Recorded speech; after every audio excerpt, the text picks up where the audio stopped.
cold fear. The fear of the murderer disposing of the body, which would give deadly evidence against... I laid the carpet in the backyard and threw about 20 or 30 buckets of water on it to try to wash the blood off. And the colour of the water that came off was like blood. Next thing I remember was something scratching and pulling at my mouth. I opened my eyes, and Jean was lying there under me, and I had my hands around her throat. Murder Most Foul. 6 classic murder cases presented by Nick Ross. Case 1. The Surgeon's Knife.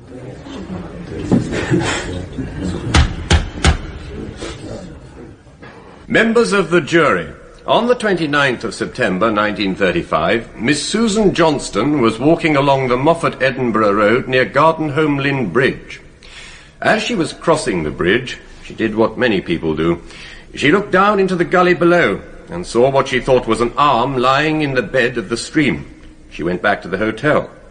There she saw her brother, and as a result of what she said to him, the brother went down to the water's edge and saw a forearm and head which were wrapped, or partly wrapped, in newspaper. That was how Mr. Justice Singleton began his summing up at the Manchester Assizes on Friday the 13th of March 1935. The jury had to concern itself with bits and pieces of human bodies. And so shall we, because this was one of the first cases in which scientific and medical evidence was to play a central part. Subsequent searches by the police discovered well over 50 portions of body, or rather bodies. A second head was found. The grisly job of reassembling these human jigsaws was carried out by a team led by Professor John Glaister, the Regius Professor of Forensic Medicine at Glasgow University.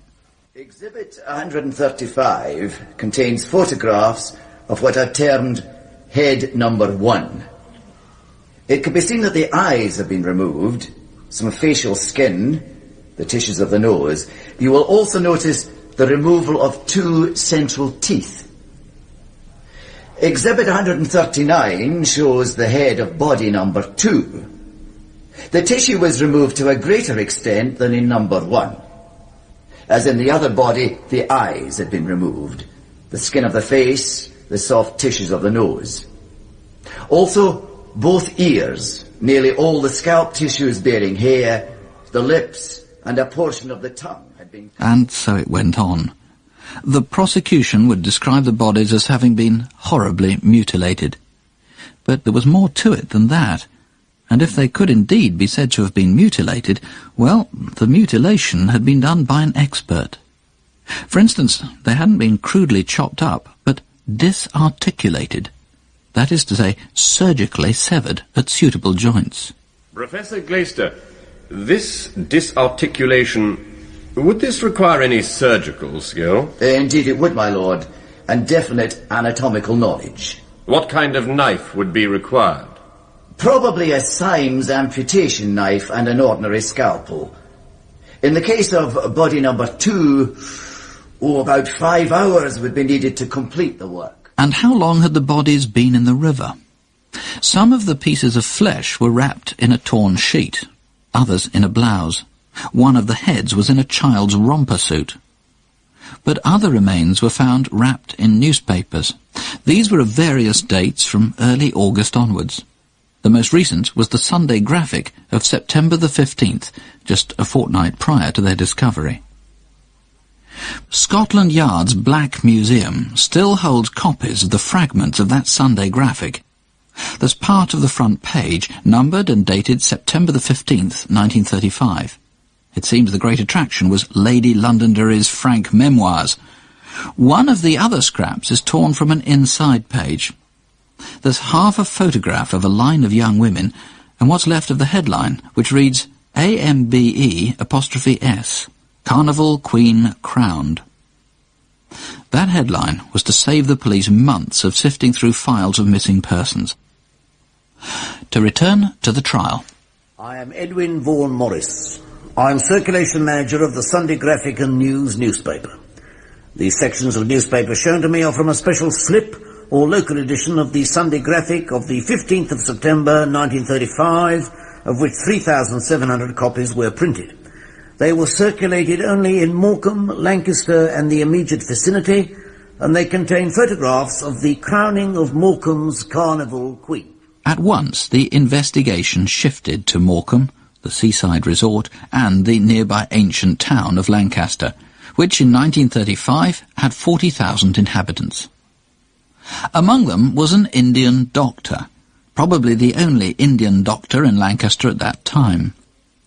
He lived in a dour, 3-storey, respectable stone-fronted house at number 2 Dalton Square. He was, by all accounts, an able general practitioner and popular with his patients. But recently, the doctor, whose name was Buck Ruxton, had been behaving rather strangely, as reported by a detective called John Thomas Moffat.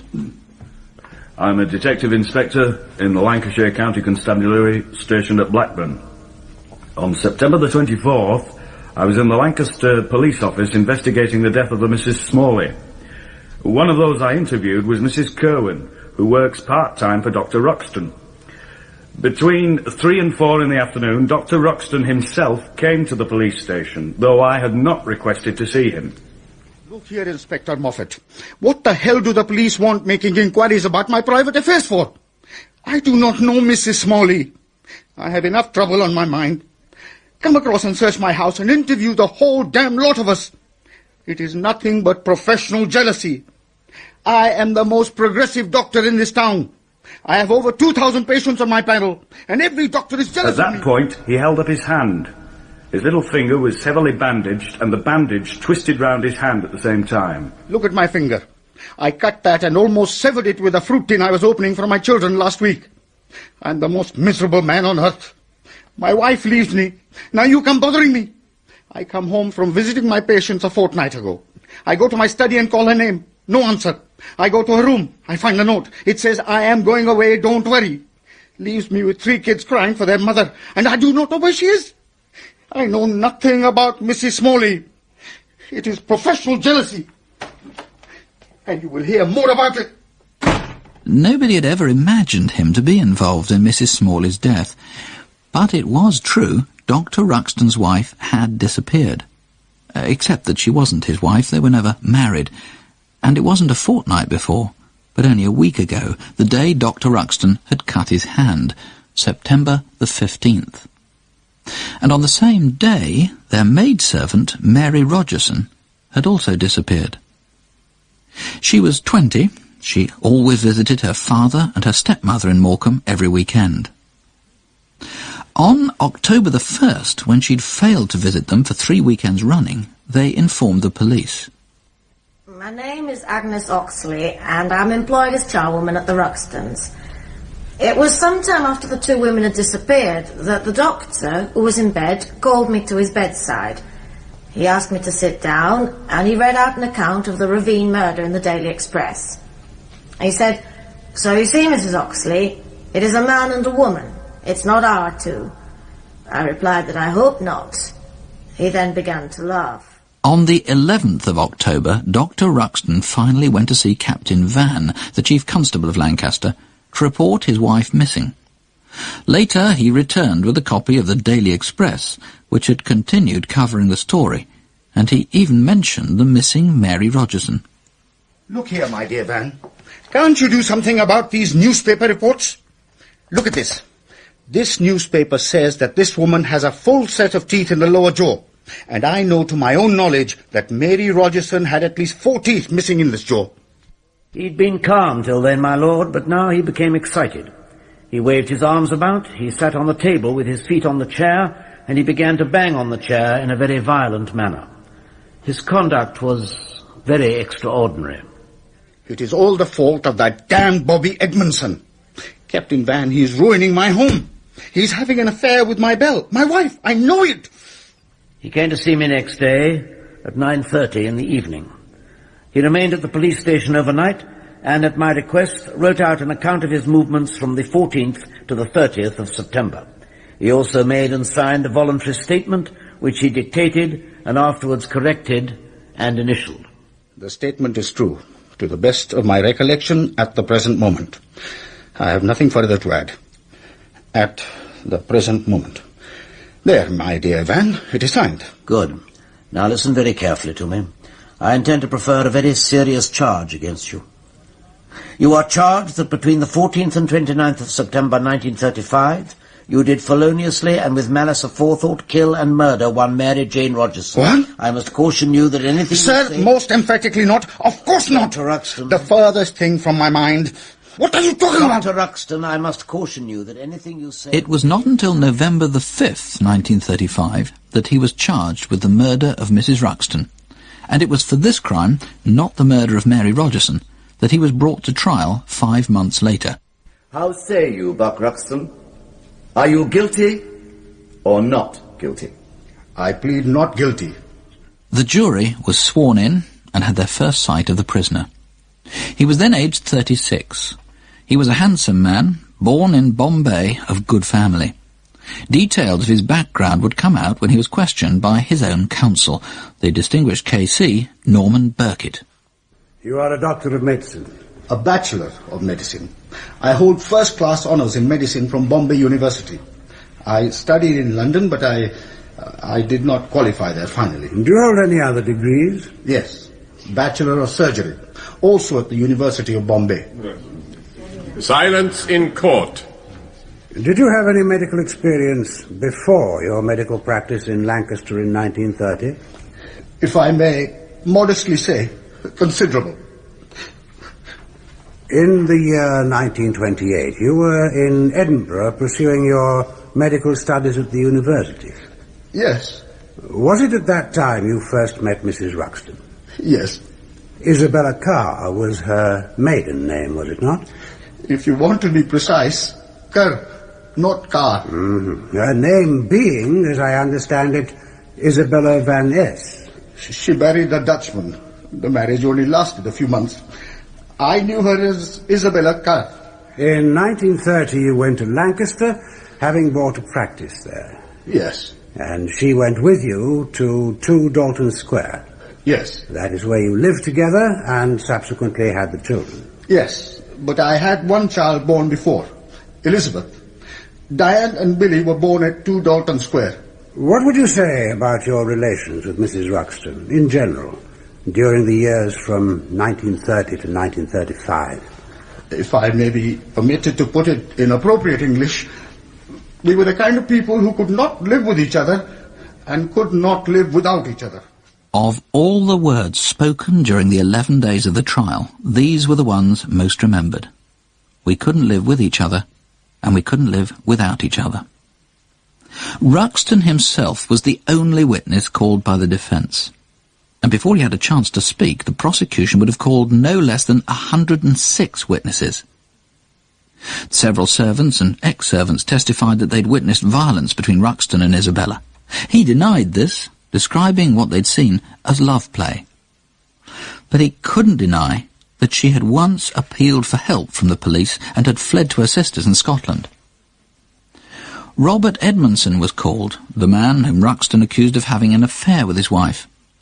He didn't seem the type, somehow. Nonetheless, Dr. Ruxton was known to be a jealous man in these matters. Mr. Jackson, the prosecutor, also called a number of witnesses to give evidence about Ruxton's behaviour on September the 15th and the days that followed, including Mrs. Oxley, the Ruxton's charlady. According to your duties, you should have gone to the doctor's house on the morning of September the 15th. Yes, I intended to go, but Dr. Ruxton came to my house at 6:30. My husband went down and I stood on the stairs. Dr. Ruxton said, "Tell Mrs. Oxley not to bother to come this morning, as Mrs. Ruxton and Mary have gone to Edinburgh and I'm taking the children to Morecambe." But you went there at your usual time on the Monday. Yes, but I could get no reply. I returned at about 9:15 and rang again. Dr. Ruxton then arrived in his car. He had no collar and tie on and had not had a shave. His hand was bandaged. I asked him about it. What did he say? He said he had cut it on a tin opener and had lost gallons and gallons of blood. Many witnesses mentioned this cut hand, which Ruxton attributed to the accident opening a tin of peaches. But in the period after his arrest, it was examined by another doctor, another prosecution witness, Dr. Shannon. I am a registered medical practitioner and am the medical officer at HM Prison at Strangeways. Dr. Shannon, in your opinion, how was the wound on Dr. Ruxton's hand caused? In my opinion, it was caused by some very sharp instrument which slipped and passed through the hand, and the severity of the two lower cuts probably caused the release of the grip. So the knife, or instrument, slipped in some way? You know a surgeon's cutting knife, Doctor, a Symes knife. Yes. If anyone is cutting up a body, are there any difficulties in regard to the knife? Oh, yes, so there are several. The blood can make the handle very slippery, for instance. I see. I have here a tin opener of the sort described by the prisoner. Could this have caused the wounds on the hand? Certainly not. There was other, more ingenious medical evidence to come from Professor Glaister and his team. Mr. Jackson set great store by proving that the remains discovered in the river were indeed those of the missing Isabella Ruxton and Mary Rogerson. To have reassembled the bodies, or what was left of them, called for great skill. But even then, how to identify them when they'd been so badly mutilated? In his opening speech, Mr. Jackson argued that the very nature of the mutilations helped to identify the bodies. Let us first consider body number 1, the younger woman. Mary Rogerson had what is commonly called a glide, a form of squint, in one eye. The eyes had been removed. She had certain teeth drawn by a dentist, a fact which could have been identified by that dentist. More extractions had been made, and these had been made about the time of her death. She had 4 vaccination marks on her left arm, rather than the usual 3. A piece of skin with 4 vaccination marks was found. She had a very bad birthmark on her right arm, a very noticeable mark. The flesh on that forearm... And so it went on. Naturally, Norman Birkett, for the defence, would argue that since Ruxton was on trial for the murder of Mrs. Ruxton, evidence about her maid was quite irrelevant. But as the two women had lived in the same house, disappeared on the same day, and their bodies were mingled in the same gruesome bundles, Mr. Justice Singleton considered such evidence was acceptable. Now, with regard to the other body, which we say is that of Mrs. Ruxton, in strangulation, certain portions of the body become discoloured. The whites of the eyes, for instance. The eyes were removed. The ears would show discoloration. They were cut off. The lips, too. They were also cut off. Mrs. Ruxton had very thick ankles. Mrs. Oxley said her legs were the same thickness from her knees downwards. She also had humped toes. The flesh of the lower leg and the toes were missing from this body, as were the ends of the fingers, and Mrs. Ruxton had very distinctly manicured fingernails. The most spectacular positive evidence for identification of the body came from Professor Glaister's colleague, Professor Brash. He superimposed a photograph of skull number 2 onto a photograph of Isabella Ruxton. It's a ghostly, striking picture, making real T.S. Eliot's line about being able to see the skull beneath the skin. The two most certainly seemed to fit, and yet neither professor was prepared to state categorically that these were the bodies of the 2 missing women. And in English law, if there is reasonable doubt, the prisoner has to be given the benefit of it, as Norman Birkett was to point out to the jury. The true verdict, according to the evidence, must always bear in mind the golden rule. The case must be proved, and proved beyond all reasonable doubt. The decision you have to make, members of the jury, is irrevocable. If you have any doubt, if there is an avenue, let the prisoner walk down it to freedom. The prosecution made much of the definite identification of the bodies. It was a key point in Mr. Jackson's speech for the Crown. But did this identification prove Buck Ruxton guilty? That was a question Norman Birkett seized upon. Members of the jury, I was astonished to hear my learned friend Mr. Jackson say to you that if you were satisfied that the bodies found in the ravine were those of Mrs. Ruxton and Mary Rogerson, then your task was nigh completed. No. Even if you are thus satisfied, beyond a shadow of a doubt, it does not prove the case. If 4 simple words of the prisoner are true, they left my house, then as far as he is concerned, there is an end to it, whatever may have happened to the 2 unfortunate women later. The Crown must prove the fact of murder and satisfy you that they died by the hand of the prisoner. In other words, just because the bodies were those of Mrs. Ruxton and her maid, it didn't mean Dr. Ruxton had killed them. They could have set off to Edinburgh, as he said, and been murdered on the way by person or persons unknown. It was proved that a Sunday graphic had been delivered to the Ruxtons' house that Sunday, but what would have been more natural than that Mrs. Ruxton should have taken the newspaper with her? It was proved that the blouse in which some of the remains were found had belonged to Mary, but might she not have been wearing it? But what about the children's rompers, in which one of the heads had been found? Mr. Justice Singleton made much of these. He even waved them at the jury during his summing up. Mary Rogerson might have taken the blouse with her, but what about these rompers? Is there the slightest doubt about these rompers? If Mrs. Ruxton and Mary Rogerson went away without the children, would they take these rompers? They certainly seemed an unlikely thing to take when you're fleeing from your family. But perhaps the most damning evidence of all was the blood. There was no way of proving it came from the 2 murdered women, but there was an awful lot of it lying about at 2 Dalton Square. On the afternoon of Sunday the 15th, Buck Ruxton had asked one of his patients to come and help clear up, a Mrs. Hampshire. He was expecting the decorators, he said, and as he'd cut his hand, he couldn't do it himself. When she arrived, she found the carpets taken up. You went into the yard, Mrs. Hampshire. What did you see there? Several carpets. 2 landing carpets, the rest were stair carpets. Was there anything about those carpets? They were stained. One in particular was heavily stained with blood. Was there anything else in the yard? A blood-stained shirt and some badly stained towels. Had anything else happened to the towels? They had been half burned. There was also an empty packet of Lux thrown down at the bottom of the stairs. I believe the doctor then went out. Yes. He returned later with Elizabeth and Diane. He said he had come to fetch the children's night dresses as they were going to stay with Mrs. Anderson. He went upstairs while I did the washing up in the kitchen. When the doctor came downstairs, did he invite you anywhere? Yes, into the waiting room. What did he say there? He said that if the carpets and the suit were of any use to us, we could have them.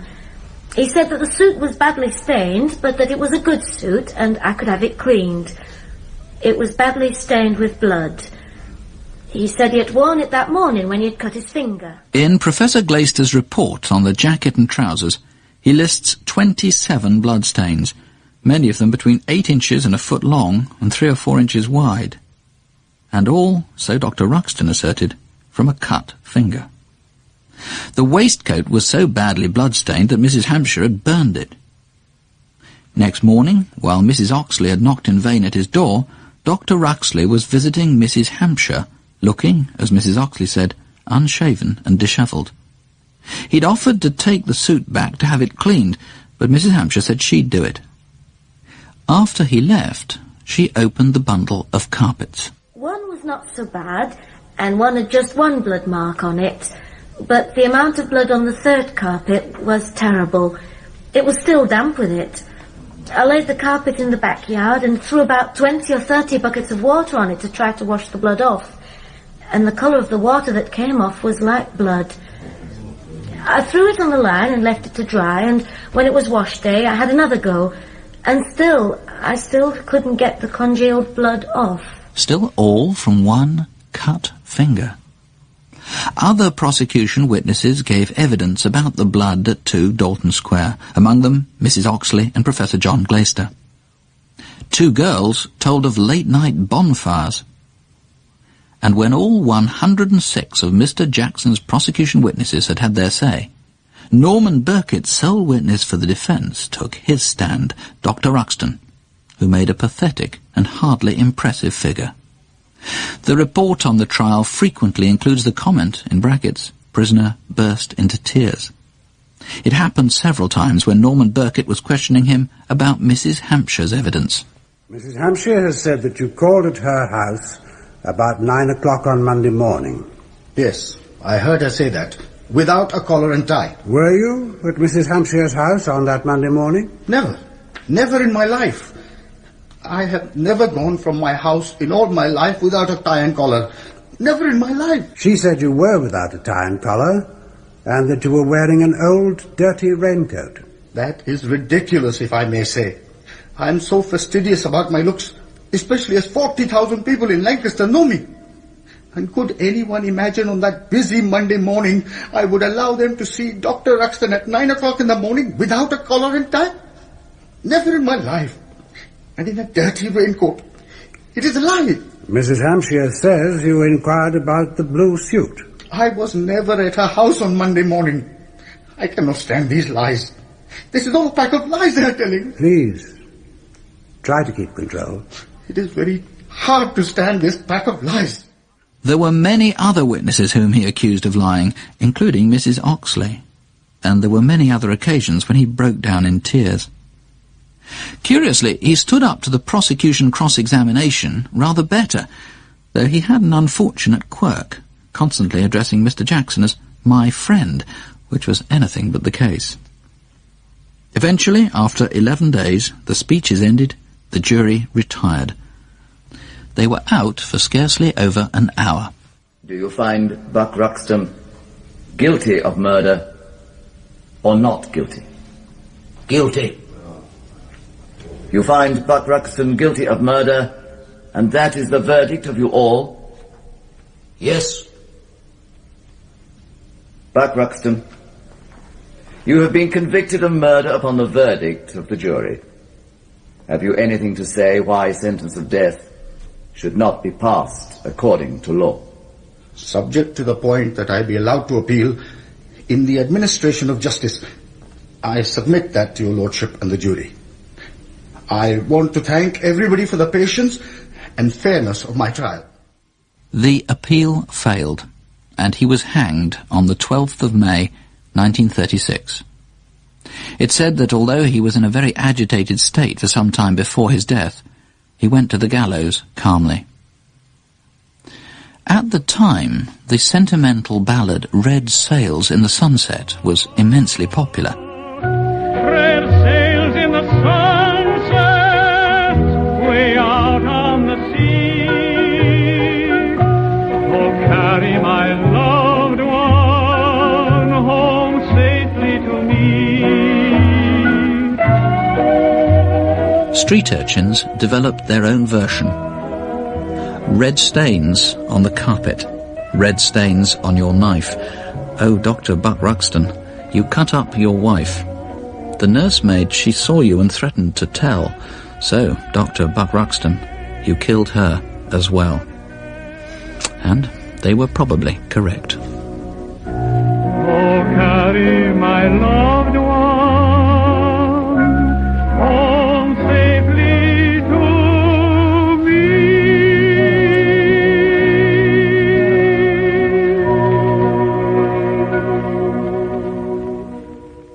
In The Surgeon's Knife, Marc Zuber played Buck Ruxton and Anthony Bate played Norman Birkett. Other parts were played by Danielle Allan, Timothy Bateson, Timothy Carlton, Nigel Carrington, Fraser Kerr and Michael Turner.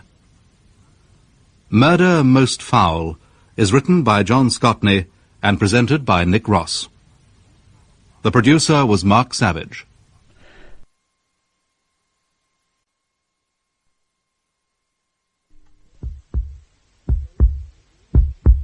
Cold fear. The fear of the murderer disposing of the body, which would give deadly... I laid the carpet in the backyard and threw about 20 or 30 buckets of water on it to try to wash the blood off. And the colour of the water that came off was like blood. Next thing I remember was something scratching and pulling at my mouth. I opened my eyes, and Jean was lying there under me, and I had my hands around her throat. Murder Most Foul. 6 classic murder cases presented by Nick Ross. Case 2, Cabin 126. What are we making? Just under 18 knots, sir. 17.9 to be precise, sir. Good. That should keep the old man happy. I'll just log it. Temperature? 81 degrees, sir. Well, not too bad for the tropics. And at least there's a breeze. Heard some of the passengers were thinking of having a midnight bathe in the pool. Who's there? Murray, sir, night watchman reporting. Ah, yes, Murray. Quiet night ahead. More or less, sir, except one thing. We got a call at 02:58 this morning from one of the first-class cabins, number 126. Who's that? Miss Gibson, the actress. Oh, yes, pretty girl. What the devil did she want at that time tonight? Well, it was a funny thing, son. When we checked, both the red and green lights were on. She'd rung for both steward and stewardess. Anyway, I sent Steer down. He's my assistant. Well, not ill, was she? The thing was, sir, when he got there, he went to open the door and, well, sir, it seems there was a man in there. Really? Well, nothing we can do about it, is there? Not for us to interfere with the passengers' morals. I'll make a confidential note of it anyway. Thanks, Murray. The ship is the Durban Castle, 90 miles out to sea off the coast of Africa, en route between Cape Town and Southampton.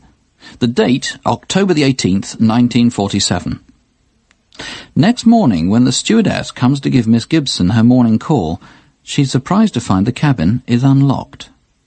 She notices the young actress's pyjamas and dressing gown are missing, and assumes she's gone for her bath. She tidies up the room generally and makes the bed. It's a little more disarranged than usual, and there are a few small stains on the pillow and sheet, but nothing to worry about. The porthole is open, but that's usual in the tropics. Miss Gibson doesn't return, though, and the stewardess eventually gets concerned and goes to find the bathroom steward. Bill? What's up, Eileen? It's Miss Gibson in 126. When I went to wake her up, her cabin was unlocked. So what? They're supposed to be, aren't they? Yeah, but she always locks hers. I warned her about it. Told her it was a fire risk and what have you. But she would insist on locking it. Said she was nervous. Anyhow, when I went in, she wasn't there. I thought she might have gone for a bath. You haven't seen her, have you? No, I haven't. I'd have noticed her if she'd been by. Very easy on the eye, that one. That's funny. She's probably around somewhere. But I'd better report it. It's not like her. Good morning, everyone. This is your captain, Captain Bate. One of the passengers, Miss Gay Gibson, appears to be missing. I'd be very grateful for information about her. Will anyone who has any information or has seen her recently please come forward? That is Miss Gay Gibson, a first-class passenger. By 10:20 that morning, the captain knows she's not on board. Although no one has seen Gay Gibson since 1 o'clock the night before, one person does come forward. Steer, the steward. He admits that he had in fact recognised the man in the cabin. It was one of the deck stewards, James Cam, a good-looking, stocky 31-year-old. Although married, it seems Cam is far from faithful and unpopular for the way he was always boasting about his conquests. Nevertheless, Steer and Murray hadn't given him away to the officer of the watch, knowing if they'd done so, he would have been liable for dismissal. But now matters are more serious. Captain Bate orders Steer to say nothing to Cam, but sends for the deck steward himself. In the heat of the tropics, stewards usually wear singlets, but Cam arrives wearing his long-sleeved, high-necked jacket. You asked to see me, sir? Yes, Cam. You realise that as a deck steward it is no part of your duty to go into passengers' cabins? Yes, sir. You are suspected of being in cabin 126 at 3 o'clock this morning. Was it you? No, sir. I wasn't near any passenger cabin after 12:45 when I locked up McPatry. Did you go straight to your quarters? No, sir. After I finished at approximately 1 a.m, I went forward to the well deck where I sat and smoked. How long for? Not long, sir. I began to feel sleepy, so I went to the toilet and retired. After that I smoked a cigarette, and then I wound my clock That was a little after 2 a.m. And you didn't leave your cabin after that? No, sir. Not until we were called at 5:45 a.m. I see. Well, I'd like that in writing, Cam. Yes, sir. And would you have any objection to being medically examined? Why, sir? Well, you must realise that you are suspected of the disappearance of Miss Gibson. In your own defence, you should be examined. Thank you, sir. Yes, sir, I will, sir. You can go now. Yes, sir. Why all this suspicion? Let's get down to bedrock. Cam writes out a signed statement about his whereabouts on the fateful evening. He also writes and signs a second statement concerning his medical examination by the ship's doctor, Dr. Griffiths. It seems the doctor found scratches on his neck and arms. This was presumably the reason for his wearing the long-sleeved high-neck jacket. Cam attributes the scratches to the heat, prickly heat, which is common enough in the tropics. He says he's nearly scratched himself to death, and the marks on his neck, he says, are caused by rubbing with a rough towel. Cabin 126 is locked up, and Cam continues with his duties. At midnight on the 24th of October, the Durban Castle arrives at Cowes Roads, and Detective Sergeant Quinlan and other members of the Southampton Police come out to board her. Captain Patey hands over the keys of cabin 126 to Quinlan, and at 5:25 the detective meets Cam. I've been making inquiries into the disappearance of a first-class passenger from this ship, a Miss Gibson. Should I know anything about it? I have reason to believe that you can assist me regarding my inquiries into this matter, Mr. Cam. I knew Miss Gibson. I've seen her on deck and have attended to her. Have you ever been in Miss Gibson's cabin? Never. What time did you finish working on Friday the 17th of this month? That would be the night before Miss Gibson disappeared. About 1 o'clock in the morning. I have good reason to believe that you can give me some further information regarding this matter. I also believe that you were in Miss Gibson's cabin at about 3 a.m. in the early hours of the 18th of October. And that puts me into a tight spot. Look, I'm not satisfied with your explanation, Cam. I've got to make further inquiries. Are you prepared to accompany me to police headquarters at Southampton? They take him there and then return to the Durban Castle. There they interview the stewardess, Eileen Field, who tells detectives that she's seen Cam and Gay Gibson together on various occasions, and that Cam had mentioned to her that Miss Gibson had told him she was 3 months pregnant. Murray also told detectives how he'd heard Cam tell Miss Gibson he had a bone to pick with her on the night she went missing, the 17th, and how, though this was hardly a normal remark for a steward to make to a first-class passenger, she'd taken it in good part. At Southampton, Cam's story begins to crack. He admits that he saw her at 11:30 on the 18th in her cabin to ask her if she wanted some lemonade. This is with the rum that it seems he'd brought down earlier. Quinlan and Plumley are then joined by Detective Sergeant Gibbons when they next interview Cam. Cam, I've been through the evidence and I have to tell you that you're in a serious position. Do you understand that? What do you mean? Well, let's review the circumstances and see what your position is. How do you mean? You have said you did not see Miss Gibson after 11:30 on the night of the 17th, 18th October. If it can be proved conclusively that not only were you in the cabin at 3 a.m, but she was there also, and that Miss Gibson disappeared while you were there, and there is scientific evidence that she did disappear through the porthole, you may find your complete denial rather difficult to explain. Does that mean I murdered her and I'll be charged with murder? At this stage, I can't say whether you'll be charged or not. But I'm sure you'll realise that, particularly in the absence of a body, we have to give a particular care to any explanation you put forward. You may have a reasonable explanation for her death, but that will not be helped by your present complete denial. You mean that Miss Gibson might have had a heart attack or something? You must consider what explanation you want to make. Sergeant Quinlan?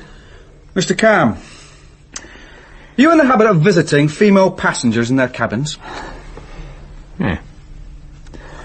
Some of them like us better than the passengers. I've been with them several times on other trips. Was that at night?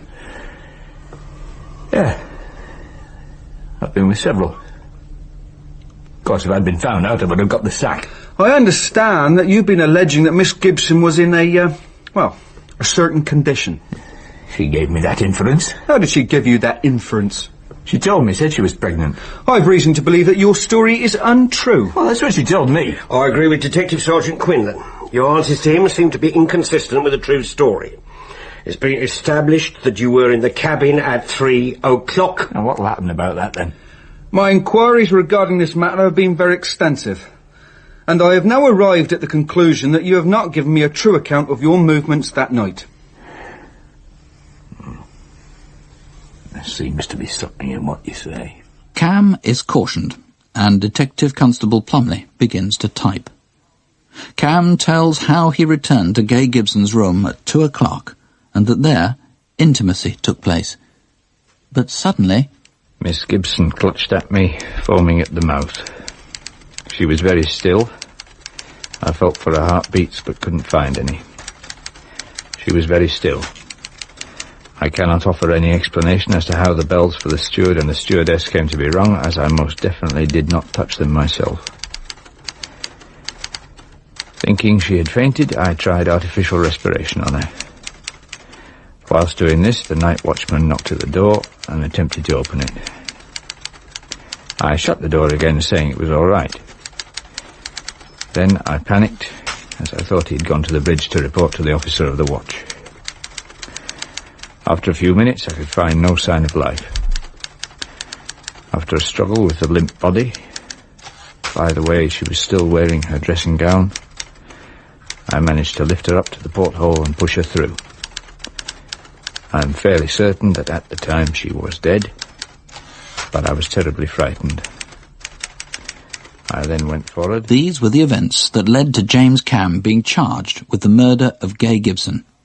He was formally charged at 1:30 on the afternoon of the 26th of October, 1947. When the case finally came to trial on the 18th of March, 1948, before Mr. Justice Hilbery at the Winchester Assizes, the defence could not attempt to deny these facts: the scratches, the pushing of the buttons to summon both steward and stewardess, and, above all, Cam's blatant lying. Both the Crown and the defence had very able counsel. Mr. J.D. Caswell, K.C. for the defence, Cam was granted legal aid, and Mr. G.D. Roberts, K.C. for the Crown. There's a folk belief, we might as well call it, that if no body can be found, murder can't be proved. But that isn't true. And though murder trials without a corpus delicti, as the lawyers put it, are not that common, there have been plenty of them. Now, what happened off the African coast in October 1947 was curious for more reasons than just the lack of a body. Indeed, Mr. Roberts was able to argue that the very fact that there was no body, that Cam had admitted pushing Gay Gibson into the sea, strongly supported the prosecution's case. Members of the jury, the prisoner, after 7 or 8 days of telling a different tale, put forward a defence. The defence that she died a natural death in his arms. Now, is there not one conclusive fact against that? The fact that the prisoner disposed of the body. If she died a natural death, what would have been easier for him than to have slipped unobserved from the cabin, as in fact he did? And then the next morning, this girl would have been found in her bed, sleeping her last sleep, having died a natural death. With what object did the prisoner push the lifeless body through the porthole? Can you imagine any other emotion which prompted this man to cast the body through the porthole except the emotion of fear? Cold fear. The fear of the murderer disposing of the body which would give deadly evidence against him? Or the fear of the ravisher whose advances have been rejected, disposing of the one witness who would give evidence against him? Apart from the evidence of the ship's doctor, Dr. Griffiths, who'd seen the scratches on Cam's arm and neck when they were fresh and who denied they could have been self-inflicted, the medical evidence the prosecution could bring forward was fairly inconclusive, though the prosecution made as much of it as they could. The stains Miss Field had noticed on the bed linen were examined by Dr. Tear, a pathologist and lecturer in forensic medicine. Dried urine was found, which suggested that Gay Gibson had died on the bed and not in the sea. But it didn't prove she'd been murdered. The foaming at the mouth? Well, saliva and specks of blood were found, and this was consistent with strangulation, but equally consistent with the idea of a heart attack. But what about this idea of a heart attack? Cam was surely clutching at straws in suggesting that a healthy, fit 21-year-old should suddenly die this way. From 1943 to 1947, Gay Gibson had done her national service in the ATS, the Women's Auxiliary Territorial Service. While she was with them, she got involved in show business, acting with Ensa and appearing in stars in battle dress. When she left the ATS, she was examined by a doctor, Ruth Haslam. On 19 February 1947, I apparently examined number W315227, Private Eileen Isabella Ronnie Gibson. Was there anything the matter with her? According to the form I signed at the time, the only thing I found wrong with her was an old infection of the right ear. It had last discharged 3 weeks before. Her hearing was impaired. She had had a recent cold, but her general physical condition was good. I put her down as A1 non-tropical. Dr. Haslam's opinion was confirmed by the next witness, Mrs. Eileen Victoria Gibson. You are the mother of Eileen Gibson. Yes, I am. I'm very proud to be the mother of Eileen Gibson. Generally speaking, how was her health? Excellent. She was one of the finest types of English womanhood, physically, mentally, morally. You took her with you to South Africa, where your husband was? Yes. She took part in 2 theatrical productions there? Yes. The Silver Cord and The Golden Boy. During her time in South Africa, did you see any traces of ill health in her? None whatever. Her health was excellent. Under cross-examination, she did admit that Eileen, or according to her stage name, Gay, had been rather susceptible to colds and catarrh, but it hardly seemed very drastic. All in all, the bereaved mother, with her touching affection for her dead daughter and loyalty to her memory, made an impressive witness for the Crown. The various policemen and stewards and merchant marine officers also gave valuable evidence for the prosecution's case. Yet the witness who probably proved most valuable to the prosecution was one called by the defence, the prisoner himself, James Cam. In the witness box, he managed to appear callous and far too self-contained for one who claimed he'd panicked, and yet at the same time he was muddled as to his facts. A liar, but a poor liar. In cross-examination, Roberts made the most of these faults. Would you describe yourself as a truthful man? I think so. You put Miss Gibson through the porthole at 3 o'clock on the morning of the 18th of October. Yes. Did you not, for the next 8 days, make untrue statements with regard to that? I did that, yes. So what caused you to depart from the truth? The predicament I found myself in. I was thinking only of myself. Self-preservation, in fact.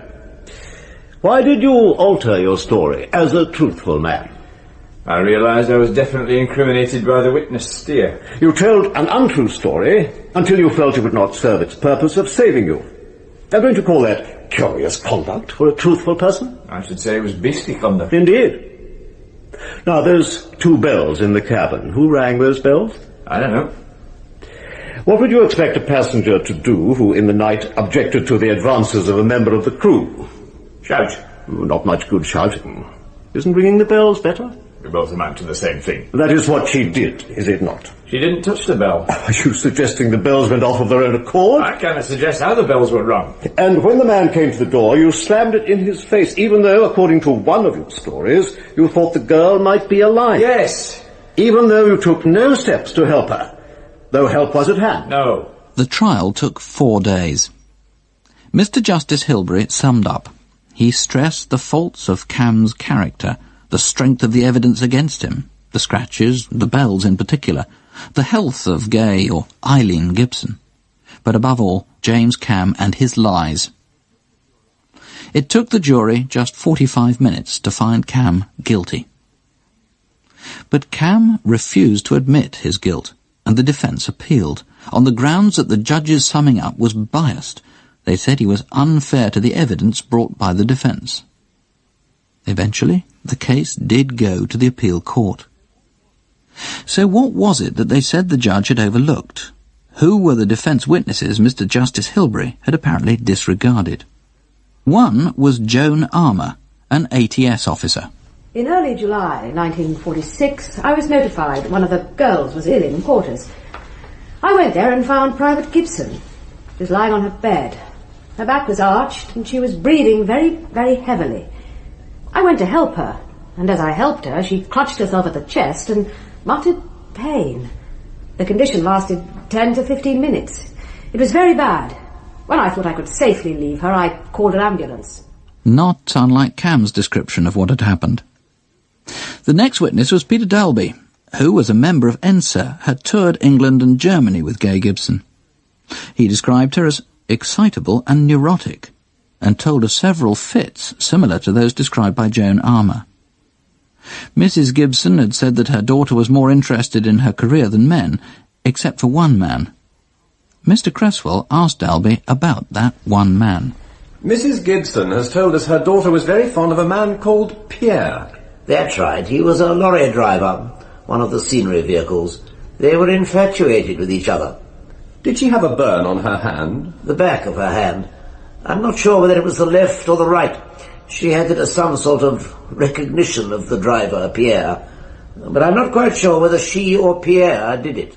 A somewhat different picture begins to emerge from that of Mrs. Gibson's healthy, best type of English womanhood. It's probable that Mrs. Gibson simply didn't know her daughter very well. The Gibsons worked and lived abroad. Their daughter was educated and did her national service in England.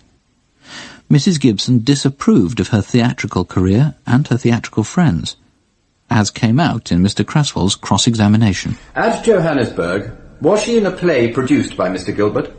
Mr. Gilbert ran a little show in imitation of Tommy Handley at Broadcasting House, Johannesburg. She met him there.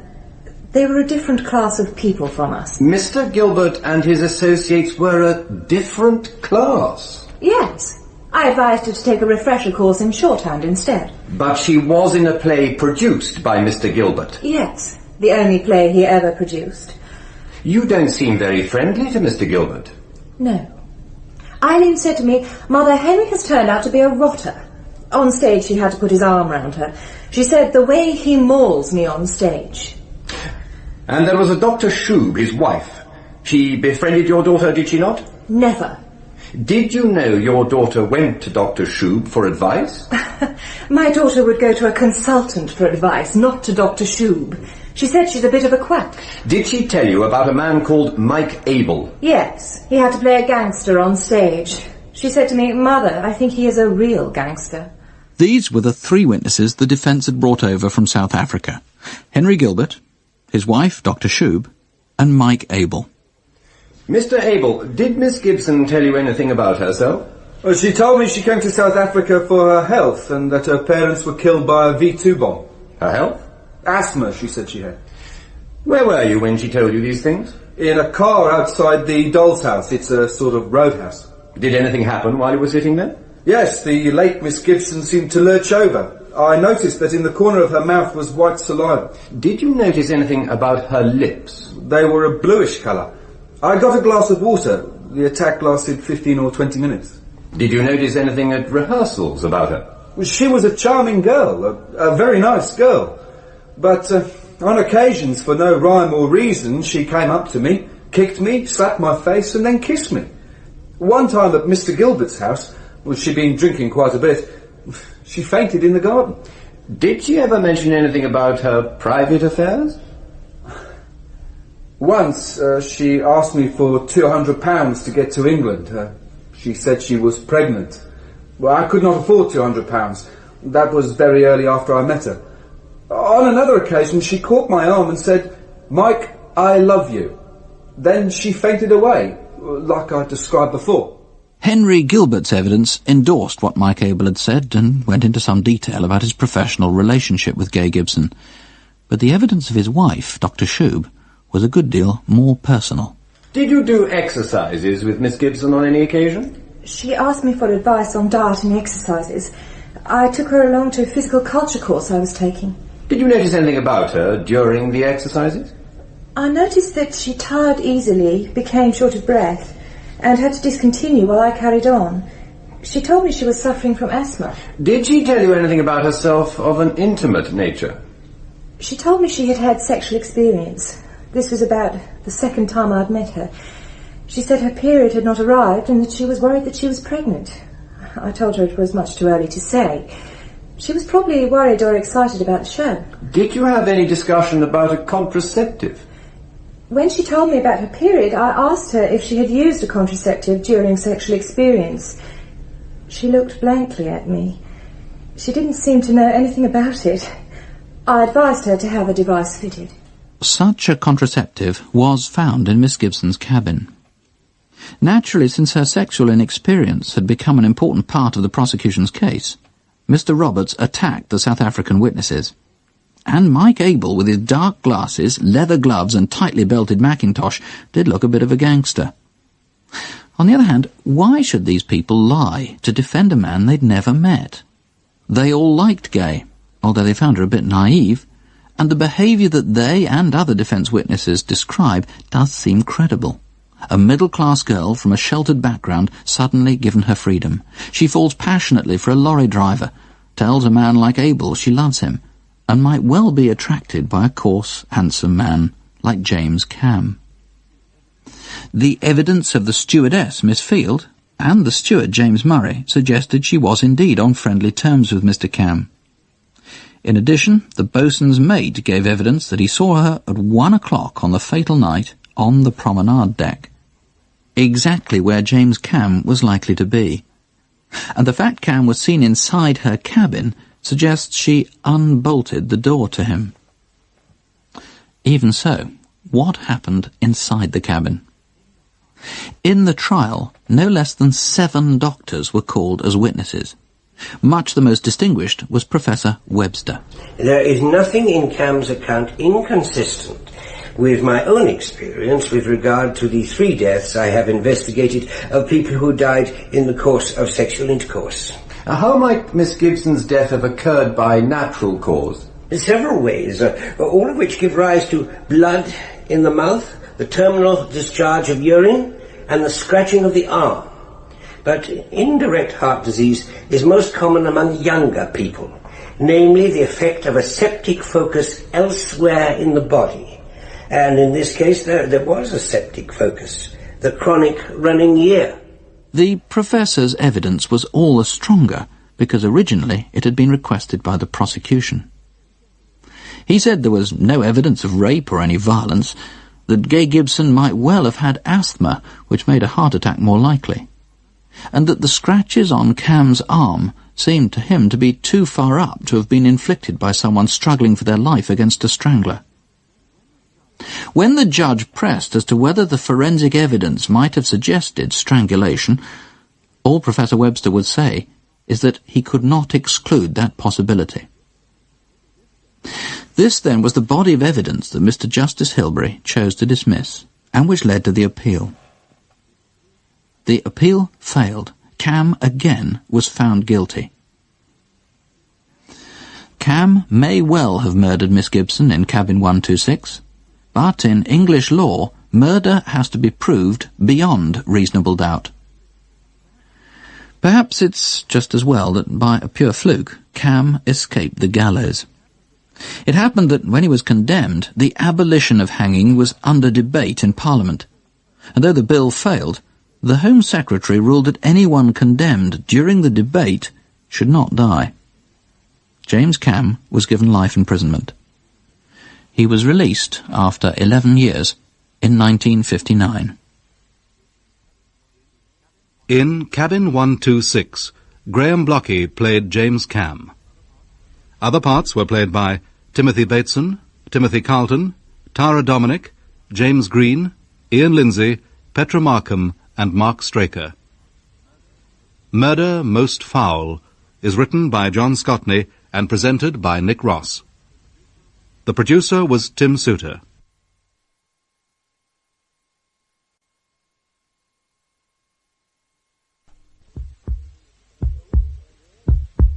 Cold fear.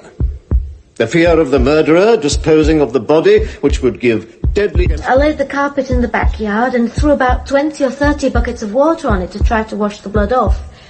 And the colour of the water that came off was like blood. Next thing I remember was something scratching and pulling at my mouth. I opened my eyes, and Jean was lying there under me, and I had my hands around her throat. Murder Most Foul. 6 classic murder cases presented by Nick Ross. Case 3, The Major, the Scone and the Dandelions. Good shot, Major. 30 all. Ready?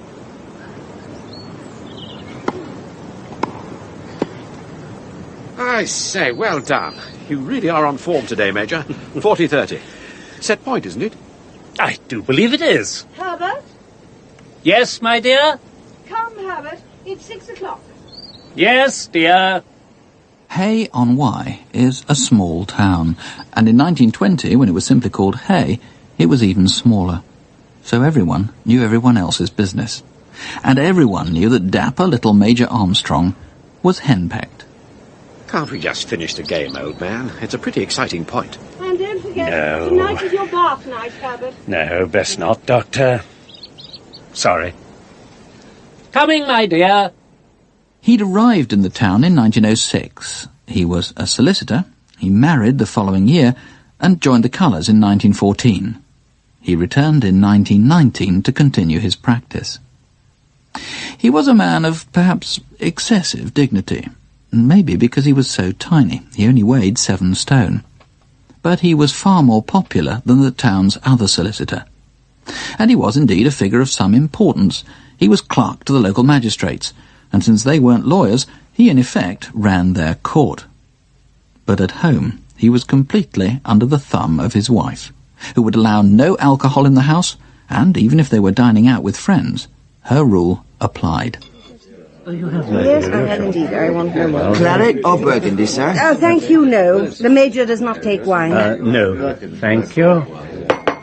Ladies and gentlemen, the King. The King.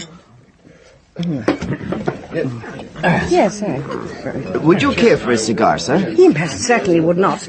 Puffing filthy tobacco is a disgusting and antisocial habit. No, thank you. Perhaps a glass of port, sir? I think you may have a glass of port, Herbert.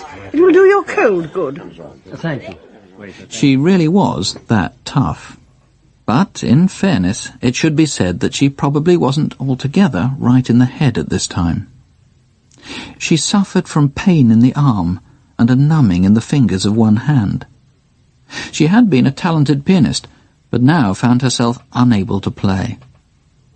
Dr. Hinks, who was also a friend of the family, could find little physically wrong, and described her physical symptoms as functional, that is, brought on by her mental state, which by August 1920 was giving him cause for concern. She'd become acutely depressed and morbidly self-critical.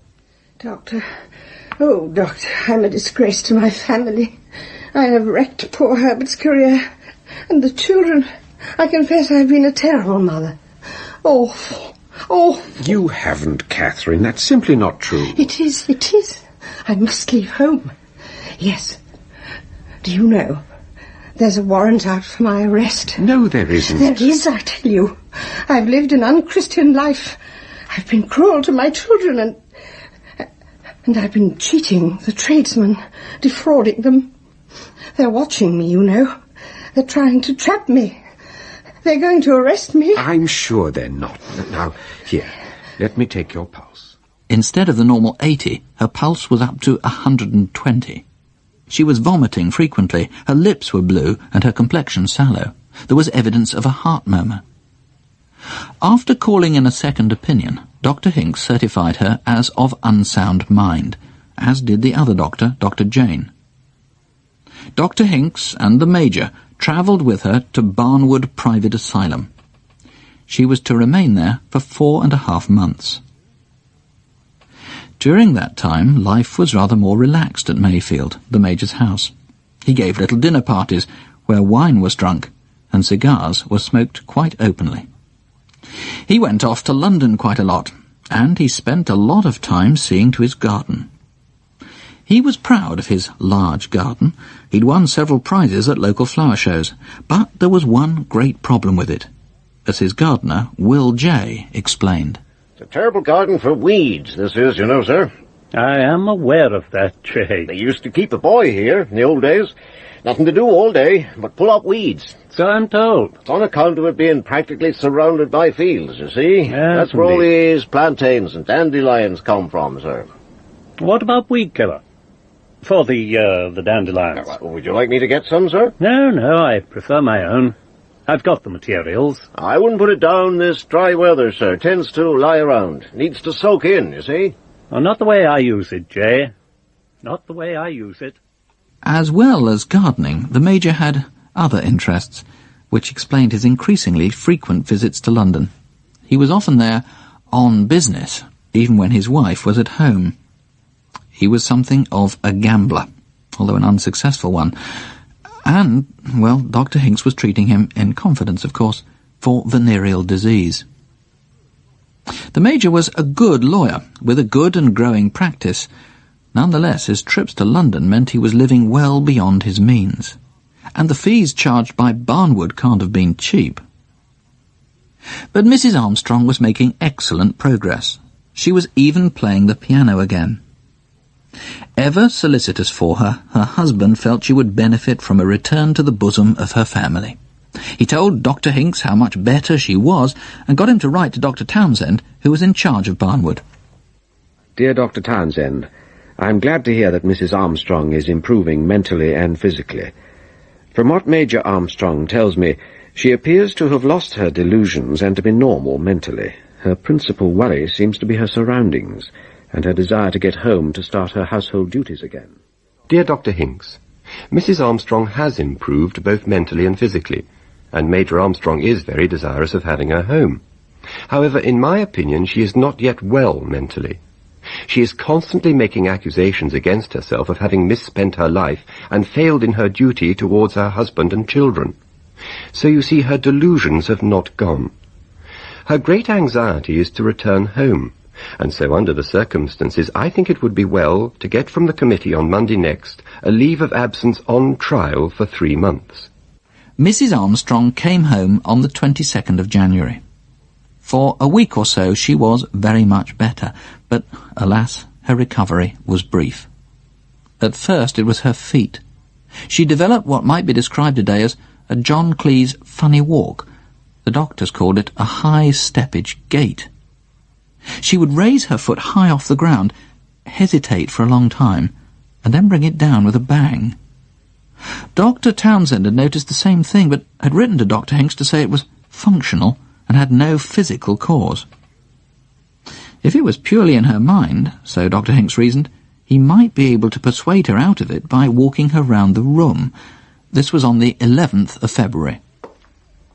I feel as though I have springs under the soles of my feet pressing me to the ground. Here, now, take my arm.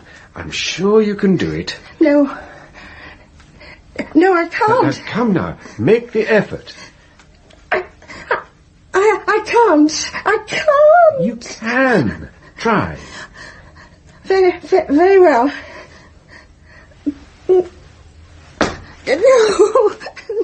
No, I can't do it. Soon she again found it hard to use her hands.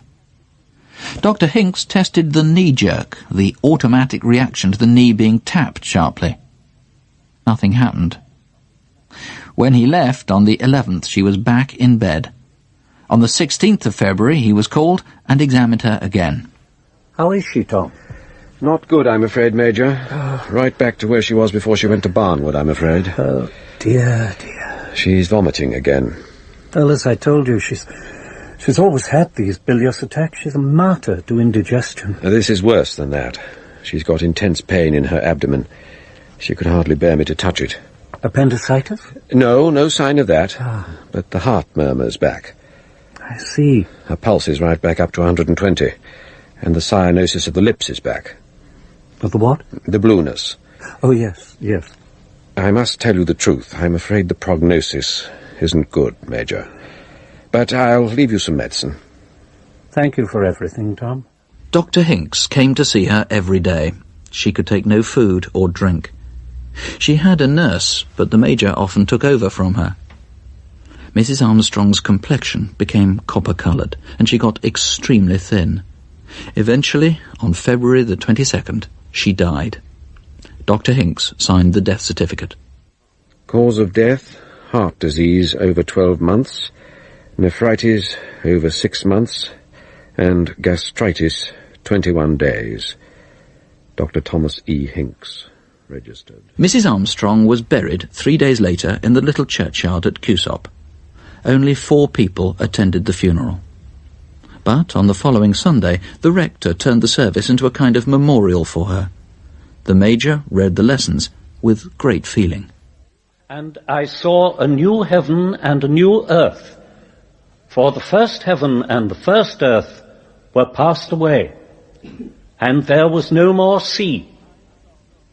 And I, John, saw the holy city, New Jerusalem, coming down from God out of heaven, as a bride adorned for her husband. And I heard a great voice out of heaven saying, Behold, the tabernacle of God is with men. Hay-on-Wye, as we now call it, is a charming place, with narrow streets, a ruined castle, a tall clock tower, and pretty little shops. Nowadays, an awful lot of them are bookshops. It's just the sort of place you'd expect to find Miss Marple. The people involved even sound like something out of Miss Christie's books. The Major, the Doctor, the gardener, and those we've yet to meet. The man with the scarred face and the mystery woman. But this was real. A real woman had died in real pain. Her will was read. There were 2 wills, one of 1917, leaving most of Mrs. Armstrong's £2,000 to her 3 children. That was written in her own hand. And a later will, dated June the 8th, 1920, a couple of months before she was certified as of unsound mind.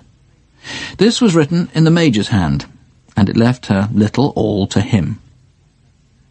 Think again of Agatha Christie. Now, here were all the elements she relished, including, as we've seen, tennis parties, tea parties, as we shall see, and poison.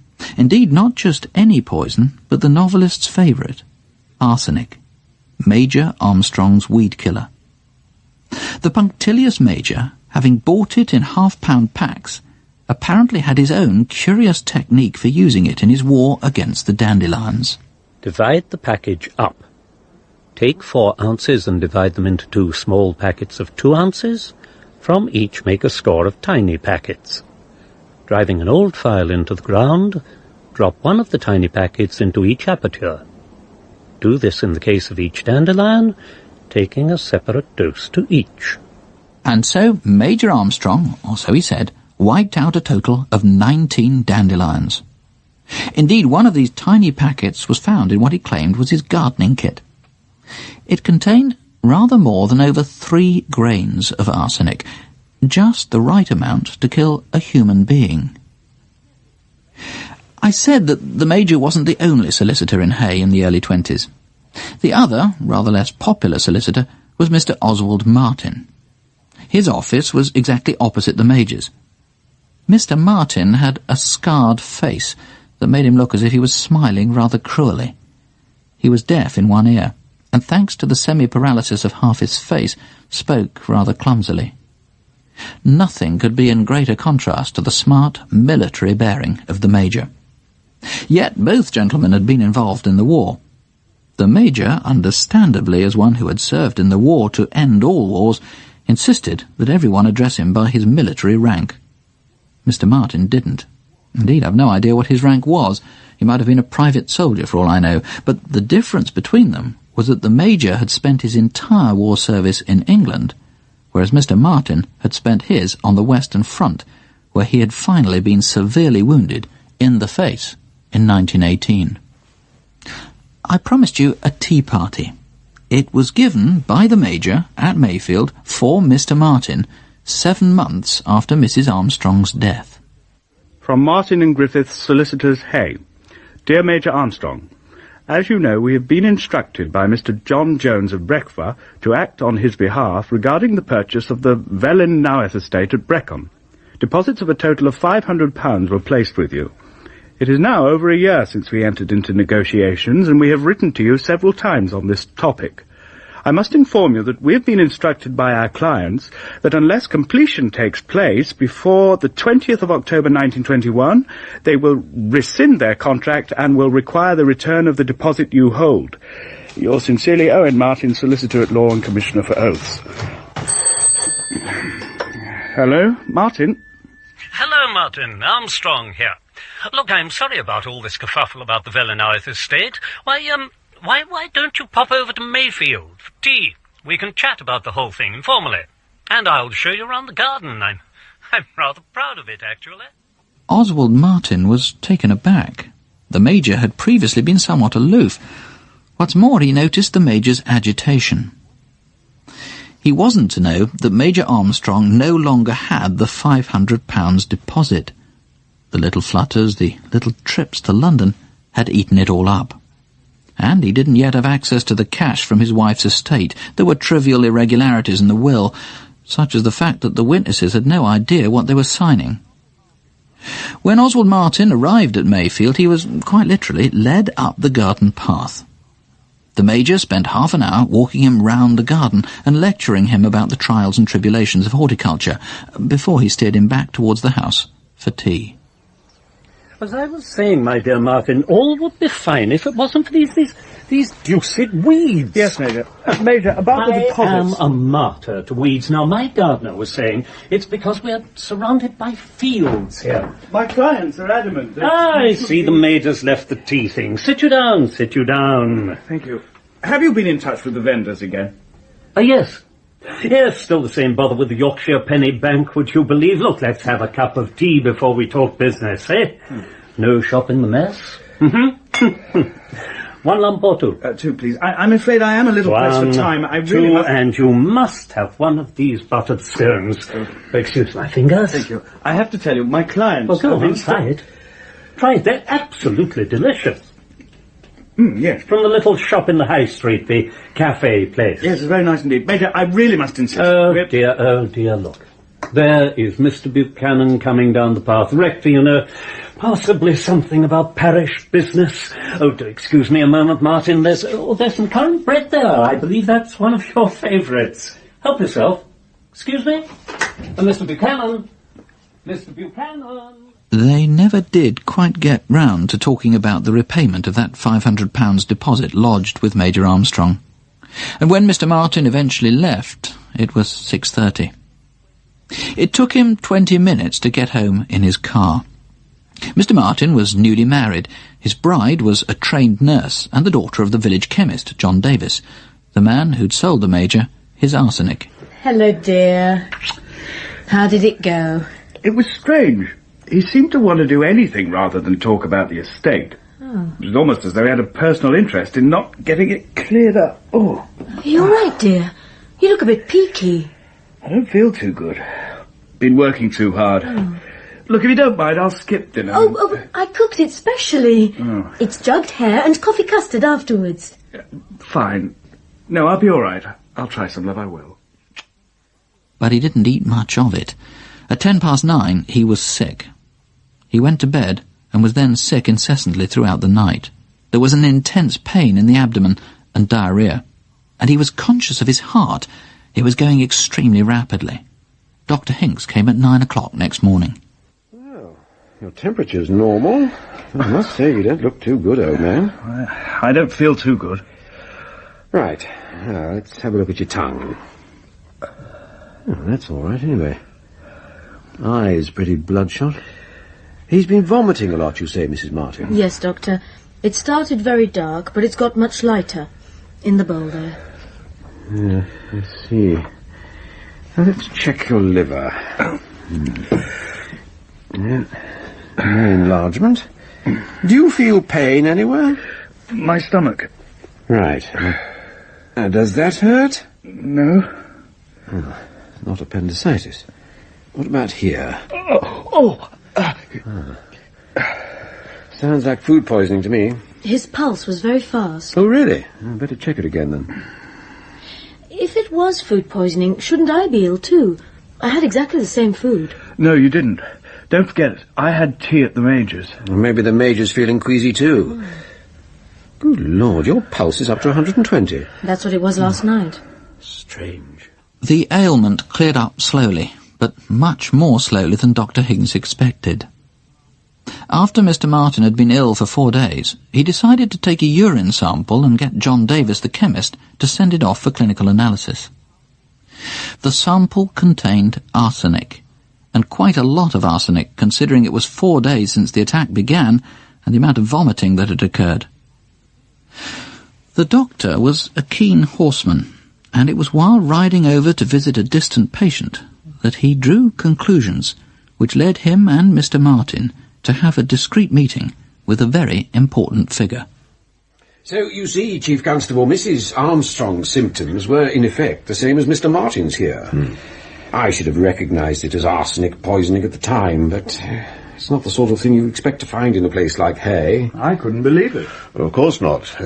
You say you've been in communication with a Dr. Townsend? Yes, he's in charge of the Barnwood Asylum, where Mrs. Armstrong was sent. He completely concurs with my belief that she'd been receiving numerous non-fatal doses of arsenic for some time. These had accumulated within the body.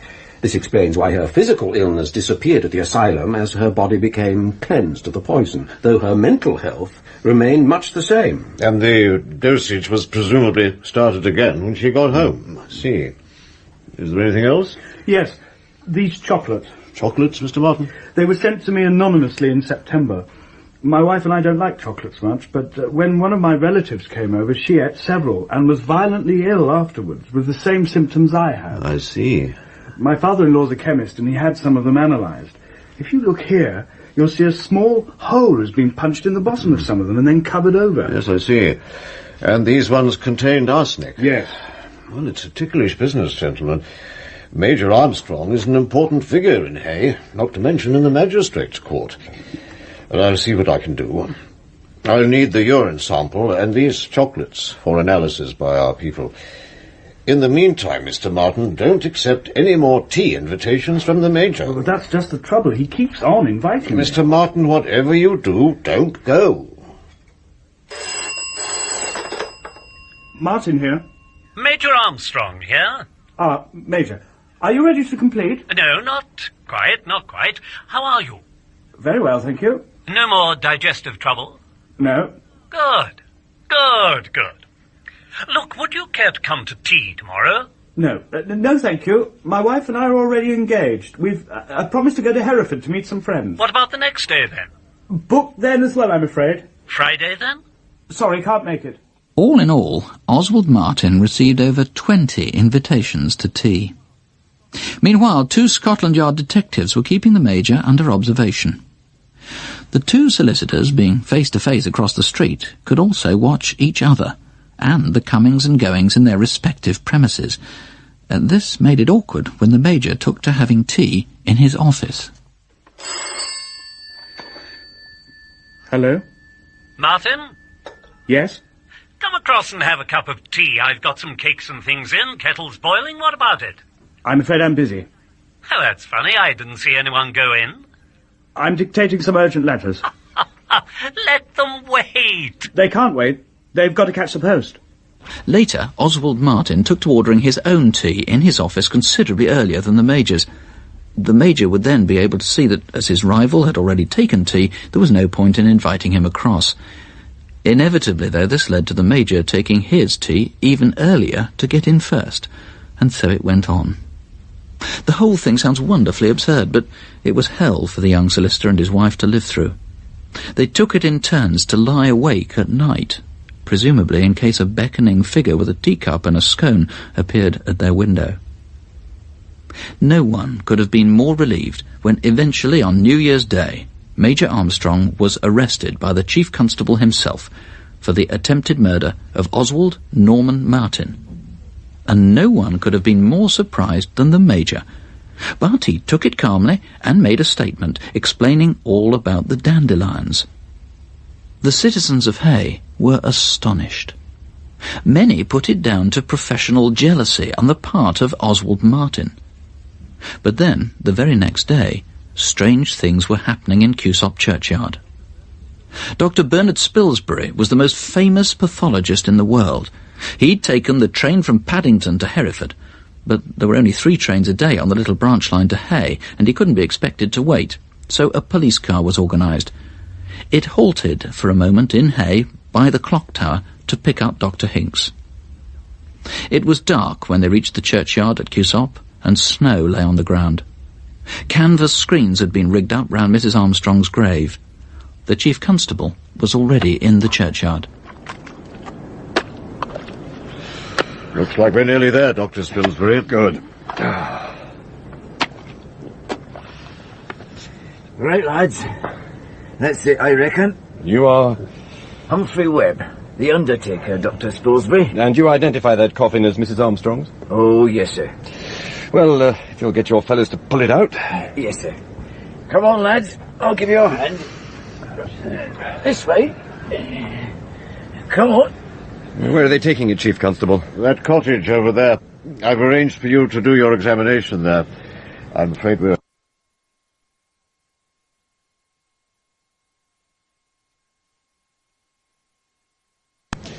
Dr. Hinks. Dr. Spilsbury. I must congratulate you on your perspicacity in this matter. Thank you. Yeah, here we are. Oh, very quaint.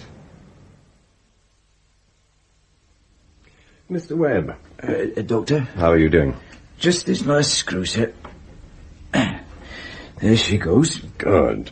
Let's have the lid off. Well. What do you make of that, Dr. Hinks? She's in a remarkable state of preservation. Isn't she? And what does that suggest to you? The antiseptic and preservative effects of arsenic. So it does to me, Doctor. So it does to me. But let's not jump our guns, eh? I must get to work. It was to be for the murder of Mrs. Armstrong that Major Armstrong would be tried. First of all, he had to appear before the local magistrates to establish whether there was a case to answer. And here the black comedy continued, since the Major himself was the clerk to the bench. His place was taken by an elderly colleague, the clerk to the bench at Talgarth. This was a post to which the Major himself had aspired. In fact, the Major had had the old clerk to dinner one evening together with the local inspector of taxes. Afterwards, the inspector had fallen ill with gastric trouble. Could the Major perhaps have served the specially prepared dish to the wrong man? In any case, the Talgarth clerk was very old indeed, and not really quite up to his onerous duties. Major Armstrong, in a spirit of professional camaraderie, offered to assist him, but the offer was refused. The Major was committed for trial at the next Herefordshire Assizes, and his fight for his own life began in earnest. But what about the victims? Not just the dead Catherine Armstrong, but the living Oswald Martin. The threats on his life, to say nothing of the notoriety, fatally affected the health of a man who'd already suffered so badly in the war. First, he fell victim to depression. He became afraid of the dark. He and his wife left Hay in 1924 and moved to East Anglia, but within a few years he was dead. And the 3 Armstrong children, 3 orphans, their mother murdered, their father hanged. For Major Armstrong was hanged. In The Major, the Scone and the Dandelions, Aubrey Woods played Major Armstrong, John Rowe was Dr. Hinks, and Petra Davis, Mrs. Armstrong. Other parts were played by Danielle Allan, Timothy Carlton, Nigel Carrington, James Green, and Fraser Kerr. Murder Most Foul is written by John Scotney and presented by Nick Ross. The producer was Mark Savage.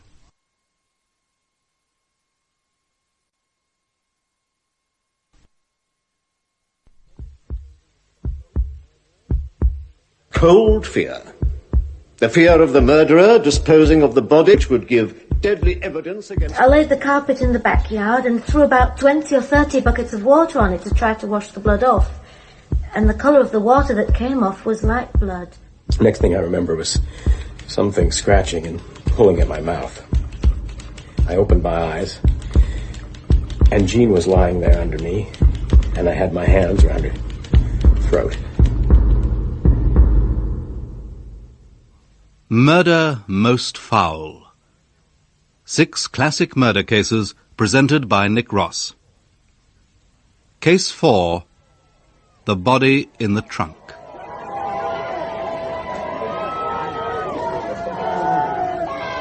It's a sunny day in Brighton at the height of the holiday season in 1934. And many of the mob hooting and shouting as the Black Maria drives away from the magistrate's court are girls in beach pyjamas or bathing costumes. They're booing the wrong person. This man is a decoy. From a side door at the other side of the building, another man slips out, protected by 15 of Brighton's largest policemen, and is speeded off to custody in an unmarked van. He is Jack No-Tire, otherwise Hyman Gold, otherwise Antonio Pirelli, but best known as Tony Mancini. He's just told the magistrates that he's not guilty of murdering Violet Kay. His real name is Cecil Lois England. A few weeks earlier, he'd been working as a waiter at the Skylark Cafe, one of those little eating places under the promenade at Brighton. It was May the 10th, 1934. One of Mancini's jobs then was to write out the menus. Fillet of cod. Fillet of cod? Yeah, I don't think that's how you spell fillet. How do you spell it then? Oh, well, that'll do. Oh, I forgot. Here's a £5 for you, Tony. Sorry, Dave, what's that for? The way you handled those couple of bits of trouble last night. Didn't see you weren't no trouble. Well, they're starting to leave me alone for a change now that they know that you're here. Thanks very much, Tony. Here, talking of trouble, isn't that your lady friend over there? Violet? Oh, no. Yes, it is, unfortunately. Looks like she's half seas over. Well, do us a favour, have a little word with her. I don't want, no disturbance. Have a word, Tony. Right. Hello, Violet. He gave you money. What do you take his money for? Isn't my money good enough for you? Isn't it? Look what here, you want you're for? drunk. You're sick of me. You're tired I'll of me get you because I something get drunk. I'll give you some cod. I can't help it, Tony. I'm so unhappy. I can't help it, Tony. You're sick of me, aren't you? Florrie? Yeah, Tony? I'll get you your tea in just a sec, mate. Don't you call that slut, mate. I won't have it. All right. For goodness sake, why do pull yourself together? I won't have it. I don't want you to call her mate. Look, you better get home. Don't you touch me, you ponce. And Violet Kay got up and walked out, only to park herself on a public bench a few yards from the Skylark Cafe. Mancini was indeed a ponce. He'd been living on her earnings until he got a job at the Skylark. He was a convicted thief, good-looking in a mafioso sort of way, and aged 26. She was slim, attractive, a convicted prostitute, and aged 42. Her real name was Violet Saunders, but during her not-too-successful career as a showgirl, she'd called herself Violet Kay. They'd come down from London together the previous autumn, and lived in a series of bedsits and little flats in Brighton. The latest was in the basement of 44 Park Crescent. It had its own front door, which was essential for Violet's profession. They lived as man and wife and seemed happy enough. The landlord was genuinely concerned when Mancini, or Tony Watson as he knew him, came to see him a week or so later. I'm afraid Vi's left me, Mr. Snuggs. Has she? Oh dear, I'm sorry, Tony. Yeah, gone up to France. Got a job there. Oh, has she now? She's a dancer, isn't she? And singer. Cabaret artiste, really. The only thing is, it's a bit embarrassing, really. What's that, Tony? You see, without her, I can't afford to run this place myself. I need somewhere a bit smaller. Oh, that's all right, lad, I understand. Anyway, here's what I owe you. Yeah, oh, tar. I've got a room in Kemp Street. I bought myself this old trunk in the market for me things. Would you give us an hand with it upstairs? Right. It's heavy, isn't it? It's amazing what you accumulate, isn't it? Mancini got a couple of street urchins to help with the trunk and to wheel it to his new digs on the Barrow, stopping off on the way for a cup of tea and a bacon sandwich. And so life went on as usual for the waiter, until a month or so later, when the police made a gruesome discovery. On Derby Day, in the left luggage department of Brighton Station, the torso of a woman was found in a trunk. The legs were later found in a suitcase. Some 40 or so women had been reported missing from Brighton that summer, so it was almost a matter of routine that the police should check up on Mancini with regard to Violet Kay. But they didn't get around to it for a couple of months. That was about mid-July. Who? Italian-looking bloke. Here's his photo. Oh, that's Mr. England, Tony England. Though he's not here, not today. Sorry. Could we have a look at his room? We can get a search warrant if necessary. What? Oh, his room, it's just down here. Careful now. That's funny, I ain't seen him for a couple of days. Not like him, that. Here you are. This is it. Oh, keep rabbits, does he? What you say? Does he keep rabbits? The smell. Oh, that. It's something he's got in that trunk of his. He said he was a French polisher or something. Or was it his football boots? Oh, I'll leave you to it. Would you like a cup of tea? No thanks. Well, I reckon we'd better have a look inside that trunk. See what's there, eh? It doesn't seem to be locked. Just tied up with rope. Right. I've got a knife here. I suppose better open it. Cool. Scotland Yard, July the 16th, 1934. Police statement. On July the 15th, a trunk containing the complete body of a woman was found in Kemp Street. The police desire to interview Cecil Lewis England, otherwise known as Tony England, and Tony Pierelli, and Tony Luigi Mancini, and Jack Nottire. He has the appearance of an Italian, but is undoubtedly British. He is 5'6" in height, slim with dark... At 1:30 next morning, he was picked up walking between Eltham and Lee. He said he was walking to Maidstone, but he then admitted he was the man they were looking for, though he denied murdering Violet Kay. He gave his name as Jack Nottire, and it was under this name that he was charged when he came to trial at Lewes in the second week of December in that same year, 1934. By law, the prosecution was not allowed to bring up Mancini's previous convictions in court, but everyone knew he had several. Violet Kay's sister-in-law had received a telegram saying, "Going abroad, good job. Sail Sunday, will write." When the slip on which it was written was compared to that menu from the cafe, the handwriting was found to be the same. There were witnesses who said that Mancini had boasted of hitting Violet with a hammer. A half-burned hammer was found at Park Crescent, and others who told of violent quarrels between the couple. And above all, there was the trunk and its contents. A hardened newspaper man nearly collapsed when it was carried past him in court. Yet Mancini had slept beside it throughout that long, hot summer. His only hope lay in the fact that he was being defended by Norman Birkett, one of the greatest of all defence lawyers. But even Birkett admitted in private that he found his client a despicable and worthless creature. The trial opened on December the 10th. Please, Your Lordship, members of the jury. The defendant is known to some of the witnesses by other names, and the dead woman, Violet Saunders, also had used other names. In 1932 and 33, she appeared on stage with a man named Kay. Their act was known as K and K. The counsel for the Crown was the Recorder of Brighton, Mr. Castles. He was a man of scrupulous fairness. It took him 40 minutes to tell the whole sorry story: the telegram, the burnt hammer, the fracture of Violet's skull, the bloodstains, and the people who said they'd heard Mancini saying, "What's the good of knocking a woman about with your fists? You should hit them with a hammer," same as I did.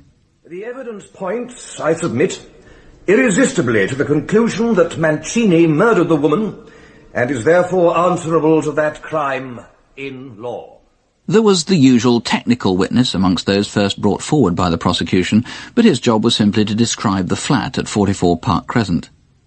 He was surprised when Norman Birkett rose to cross-examine, a tall, slim figure with a slim silver pencil in his hand.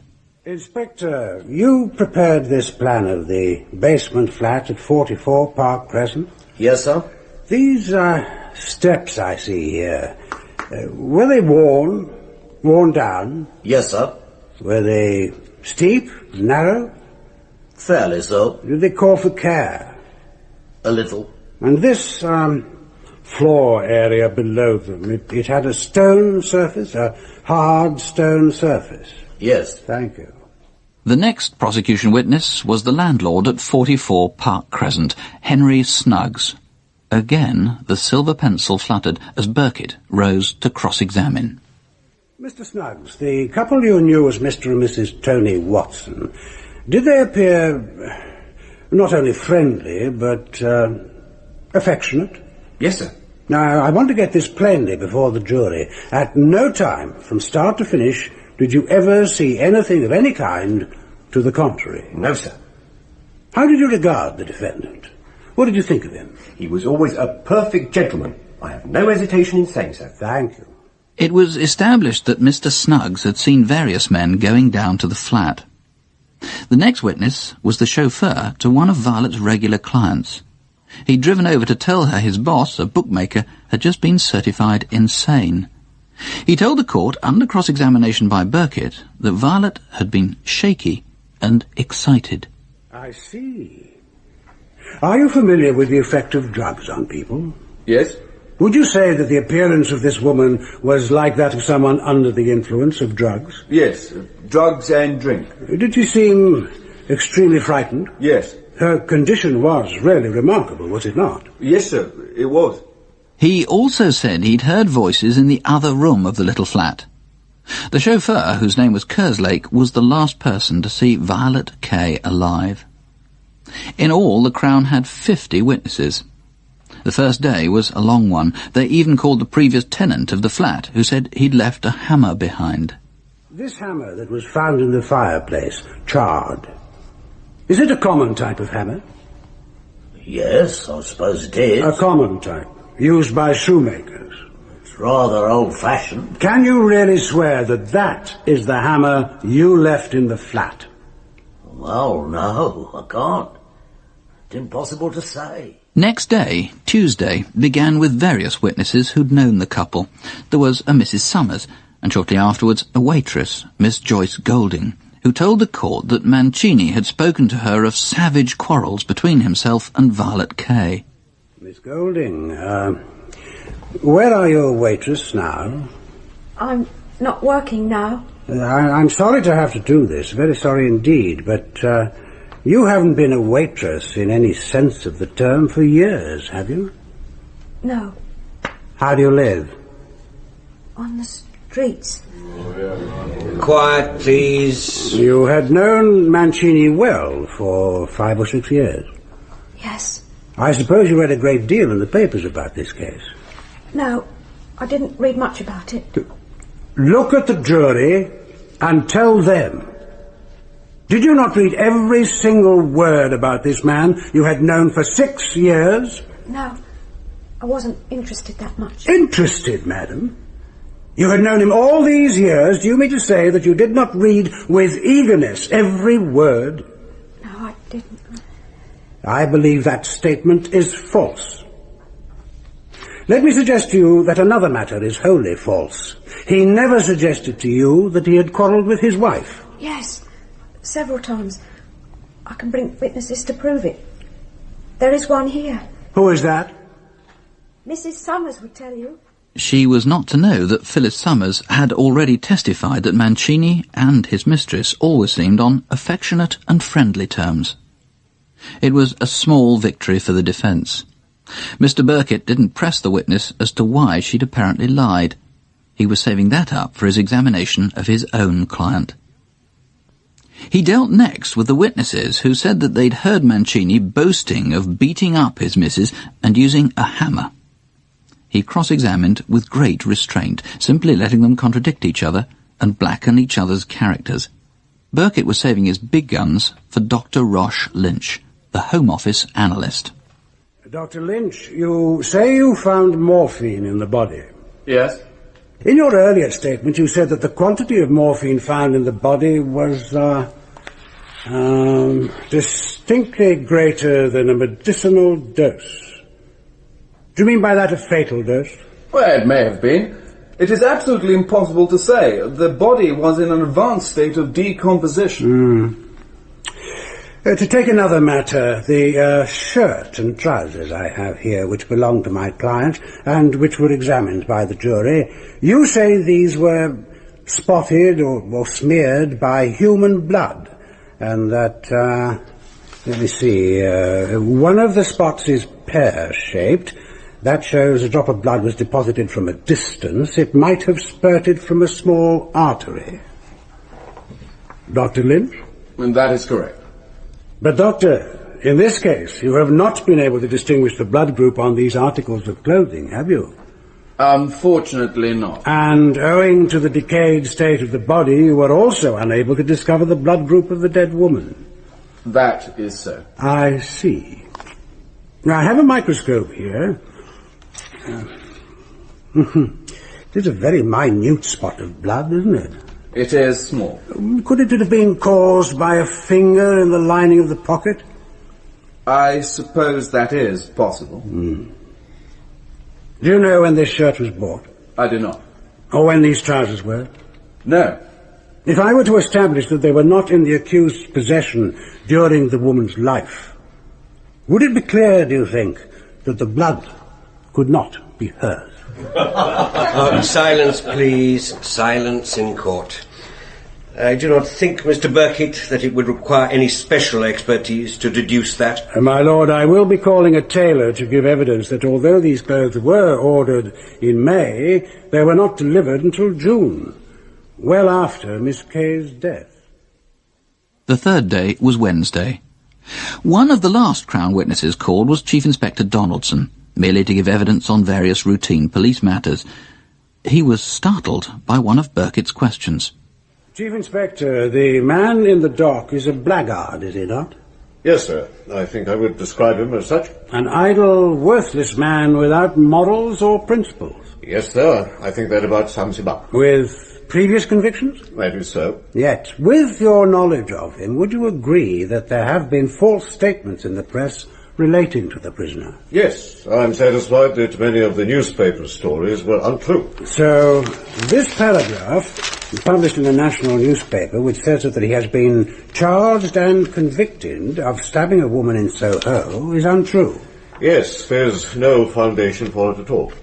I want you to tell the court of the prisoner's convictions. Yes, sir.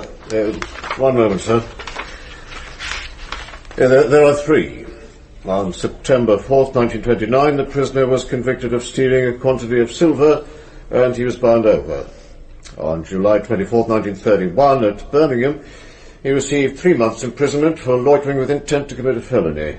On March 1933, at Thames Police Court, he received 6 months' imprisonment for stealing clothing from a dwelling house. And they are the only convictions? Yes, sir, they are. Then there has been no conviction for any crime of violence? No, sir. Never, sir. Usually, defending counsel will do all they can to stop the court from hearing about their client's previous record. The 50th and last Crown witness was perhaps the most formidable, the great pathologist, the almost legendary figure, Sir Bernard Spilsbury. If anyone could be a match for Norman Birkett, it was Sir Bernard. If Birkett brought a microscope into court, Spilsbury went one better. He brought in a human skull to illustrate his points, and then went one better still by producing the actual scrap of bone from Violet Kay's head that proved she died of a fractured skull. It was his unqualified opinion that the fracture had been produced by a blunt object, very possibly the hammer discovered in the cellar. Sir Bernard, your views are rightly described as theories, are they not? I'm not sure that is right, when my opinion is based on experience. Well, they are the results of your experience, but are mere theories without question. They are, in the sense they are not facts. How long have you been in possession of the small piece of bone which has been produced here for the first time on the third day of the trial? Since my first examination. 5 months ago.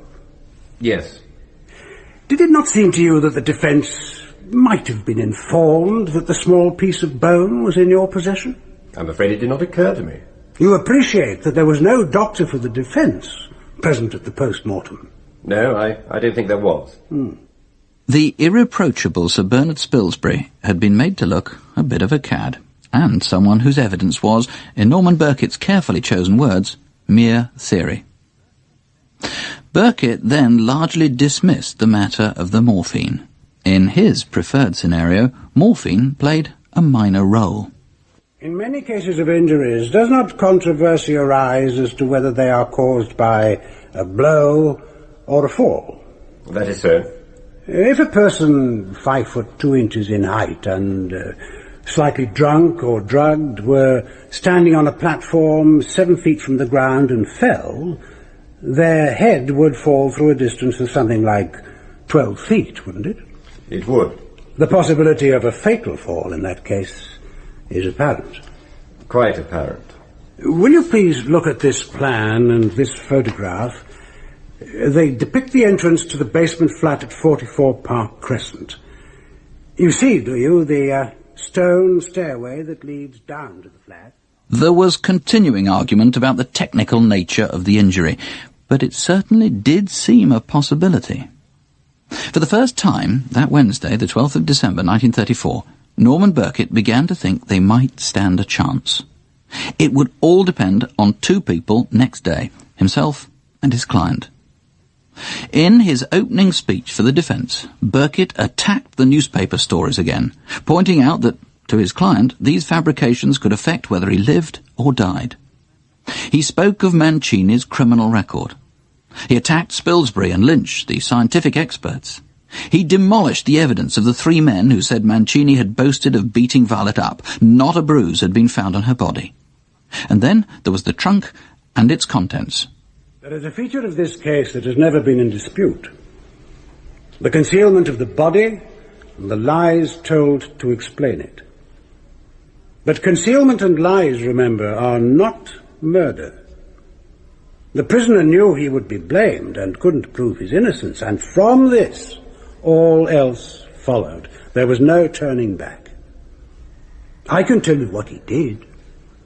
I can tell you how he did it. But he himself can best tell you what he thought and felt. Of the strain, the anxiety, the overwhelming fear. I call Cecil Lewis England, the prisoner.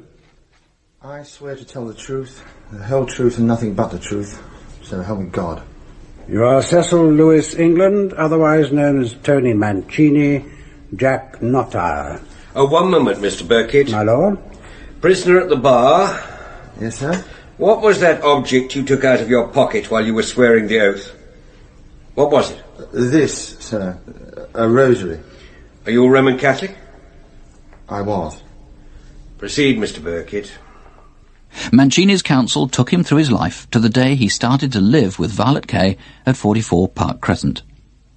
Mancini explained how they were always moving because she lived in fear as a result of being a prostitute. This fear was also the reason for her heavy drinking. Was she often intoxicated? Often. During the whole time you lived together as man and wife, how did you get on together? Strange as it is, I used to love her. We were always on the most affectionate terms. There were no quarrels. Does that cover the whole time? Every second she was alive. How did she behave when she came to the Skylark Cafe on Thursday, May the 10th? She was staggering a little. She wasn't herself. When you came home and found her lying on the bed, what did you do? I thought she was asleep. I caught hold of her shoulders and said, "Wake up." Then I saw the blood on the pillow. When you found she was dead, why didn't you call the police? Mr. England, why didn't you call the police? I? With my record? This was the key to Birkett's case, the underworld in which Mancini lived. Norman Birkett, KC, could hardly criticise the police, but Tony Mancini, Ponce and convicted petty thief, certainly could. He could explain that the so-called waitress, Joyce Golding, could easily be picked up for soliciting if she didn't say what she thought the police wanted. Birkett called the tailor to prove his client did not own the blood-stained clothes at the time of the murder. He called his client's mother, a sad, well-spoken little lady in a black dress. It became clear that her son's background was not the world that he'd sunk into. His father was a civil servant in Whitehall. This explained the fluctuations in Mancini's adopted accent. Maybe even the misspellings on the Skylark menu were an affectation. Prosecuting counsel had the last word. Birkett had to make his words so ring in the jury's ears that they would ignore Mr. Castle's reasoned arguments even as they listened to them. His speech then came to a powerful climax. Members of the jury, I want very much to emphasize this.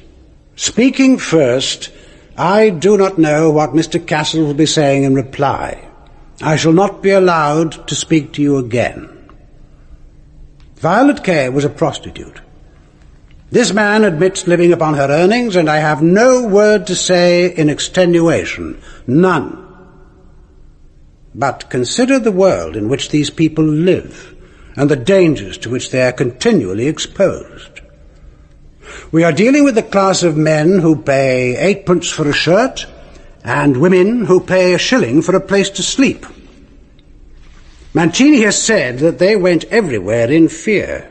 Isn't it reasonable that in that woman's life, an unhappy, dreadful, an unspeakable life, blackmail may have played a part? We all know somewhere in this world are the people whom Kerslake heard speaking in the Park Crescent flat on May the 10th. The finding of this body has been proclaimed from the housetops. Those who were in the flat, they had a tale to tell, but not a word. Never a word. I have endeavoured to lay the whole case before you. I think I am entitled to claim for this man a verdict of not guilty. And, members of the jury, in returning that verdict, you vindicate a principle of law, that people are not tried by newspapers, not tried by rumour, but tried by British juries called to do justice and decide upon the evidence. I ask you for, I appeal to you for, and I claim from you a verdict of not guilty. Stand firm. And after speaking for 57 minutes, without notes, he sat down. There followed Mr. Castle's speech for the prosecution, and the jury then went out. 2.5 hours later, everyone filed back into the court. Not guilty. Not guilty? Not guilty, Mr. Birkett. Mr. Birkett, not guilty? Not guilty, eh? Mr. Birkett, not guilty? Yes. And now go home and look after your mother. She stood by you through everything. In English law, no person can be tried for the same crime twice. In November 1976, Mancini gave an interview to the News of the World. It was shortly after his 70th birthday. He admitted that he'd killed Violet Kay. Indeed, 2 years later, he swore an affidavit before a solicitor to the same effect. As for the corpse in the trunk at Brighton Station, no one ever found out who she was, or who killed her. In The Body in the Trunk, Peter Hugo Daly played Mancini, and Anthony Bate played Norman Birkett. Other parts were played by Timothy Bateson, Timothy Carlton, Tara Dominic, James Green, Ian Lindsay, Petra Markham, Mark Straker, and Brett Usher. Murder Most Foul is written by John Scotney and presented by Nick Ross. The producer was Tim Souter.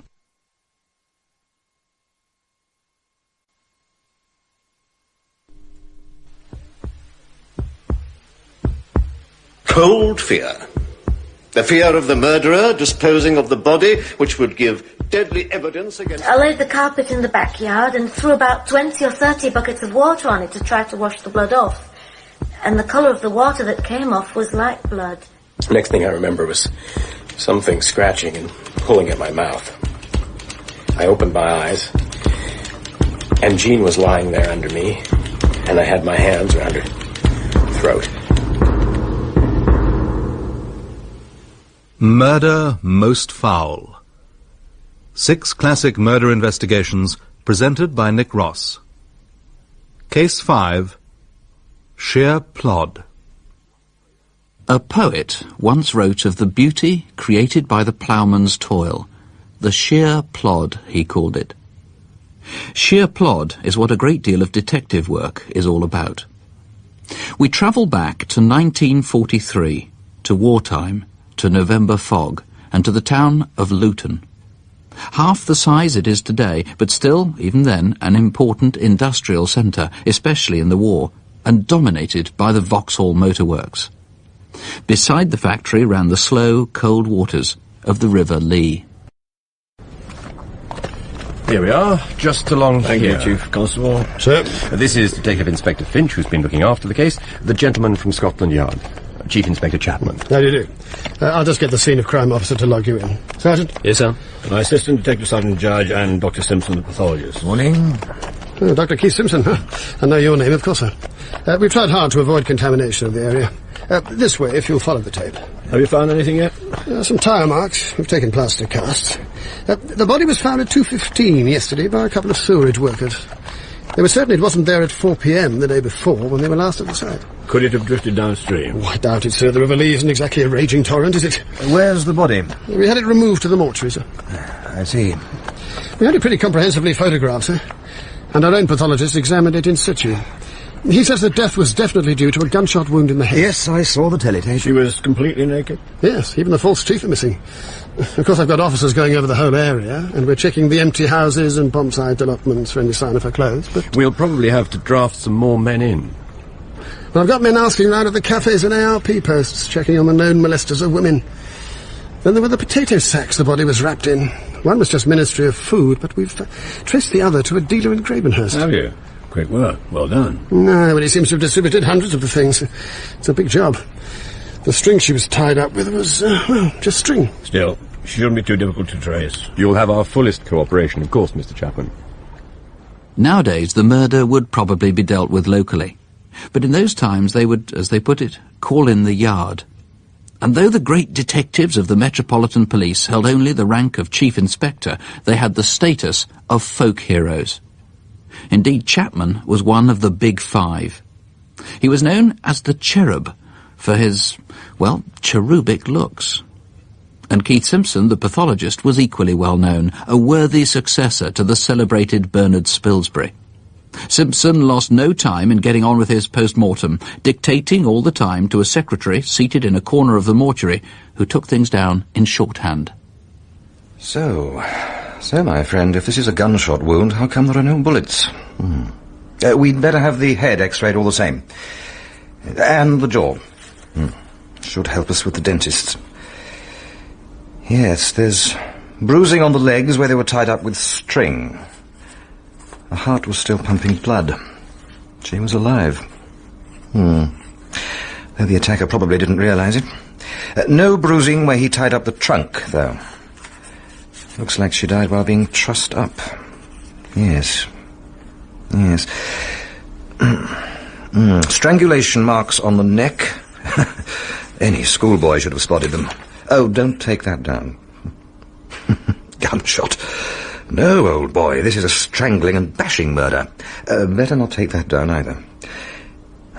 Strong grip on the neck, but no voice box fractures, and no material asphyxial changes. Wasn't the strangling that killed you, was it? The body in the morgue was made presentable and photographed to show her as she may have looked in life. The X-ray picture of the jaw was published in the British Dental Journal, but police were also detailed to visit all the local dentists and take the X-ray with them, together with full face and profile photographs of the dead woman. Chapman set up his incident room at Luton Police Headquarters, and there he gathered for a briefing the officers assigned to him. So, to sum up, gentlemen, during the attempted strangulation, she clearly fought back. There are bruises on her elbows and her hands. But the grip on her neck did not contribute to the cause of death. This was clearly a single, very violent blow that crushed the left side of her face, fractured her jaw, loosened her skull bones, and bruised her brain. Not a gunshot wound, I repeat. but certainly leaving her head in a ghastly state. I very much doubt whether her own mother would have recognised her, though I must congratulate the police photographer on his excellent work in producing a lifelike picture, especially the right profile, which will be circulating. Any other questions to Dr. Simpson? I'm afraid I didn't catch the blood group, sir. Oh, I'm sorry to say, the most common. And we've no record of her fingerprints at Scotland Yard. Thank you, Dr. Simpson. Thank you. So, where does that leave us? I gather the tyre marks were a dead end. I'm afraid so. They turned out to be the local milk van. Although we now know that she wasn't shot, I'd rather not reveal that just at present. There'll be the usual bunch of lunatics making false confessions. They'll have read in the paper that she was shot, so anyone claiming they shot her will know they're lying. I'm afraid it's too late for that. I announced it at the post-mortem earlier. Bill, Sergeant Judge will put you in the picture about the sacks the body was found in. Potato sacks from Mr. Redmond. Yes, sir. Frank Redmond's been very cooperative, but he doesn't seem to keep very careful records. We have one lead, though. A local shopkeeper remembers one man who came in and bought 4 sacks, empty sacks, and the date more or less tallies. It could be nothing, but we'll have to try and trace him. I'll give those officers assigned to this the details later. So, we need to find out A, who she was, B, where her clothing went, and C, if anyone saw anything suspicious near the Osborne Bridge where she was found. Even with the fog and the blackout, someone must have seen something, a vehicle perhaps, or a handcart, even a wheelbarrow with a strange load. Son Judge? The obvious people to talk to are the lorry drivers going to and from Vauxhall. They go right by the spot where she was found. You'll be given a questionnaire, the usual sort of thing. Were you in the area? Did you see anything unusual? Can you account for your movements? But use your initiative as well. As for who she is, well, some of you will have to check out the local ATS and other female service personnel. Obviously, we'll put announcements in the press, and we'll need to check with other divisions regarding women reported missing. She could have been brought in some distance by one of the lorry drivers. But isn't it likely she's a local woman, sir? Yes, it is. And that's where your local knowledge comes in. Inspector Finch? Oh, thank you, Chief Inspector. We have a slightly different questionnaire for this, but it'll be the good old house-to-house, knocking on doors. Every house in Luton, if need be. And don't push them too hard. As soon as they see the photo, they'll know what you're on about. It's been in all the papers. One thing, though, lads, hold back. You'll find out more by listening than by firing questions at them. And don't forget the neighbours. They'll be the ones who'll know if anything's been going on. Now, despite all our efforts, there's still no sign of the clothing in the immediate area. Of course, it could have been burnt. But you'll have to search the records of all the local cleaners for any unclaimed stuff, or, if your luck's in, still with bloodstains on it. Sir? Mr. Finch? We have a central yard here for all unwanted clothing and stuff brought in by the dustbin men. The Luton Salvage Centre. We set it up during the Blitz. I've got a couple of our chaps sifting through everything that's come in the last few days. Well, there's a lot of it, though. Good, excellent. I'll try and find some more men for you. It's going to be a long haul, but if you could identify an item of clothing with a corpse, it'd be a pretty good start. Meanwhile, we'll see what we can do with the photographs. All of you on the house-to-house and at Vauxhall's with copies. The local paper already have them, and we'll get them out to the local newsagents. We've also decided on something a little unusual. Ladies and gentlemen, stop the music, will you, Harry? Harry! Thank you.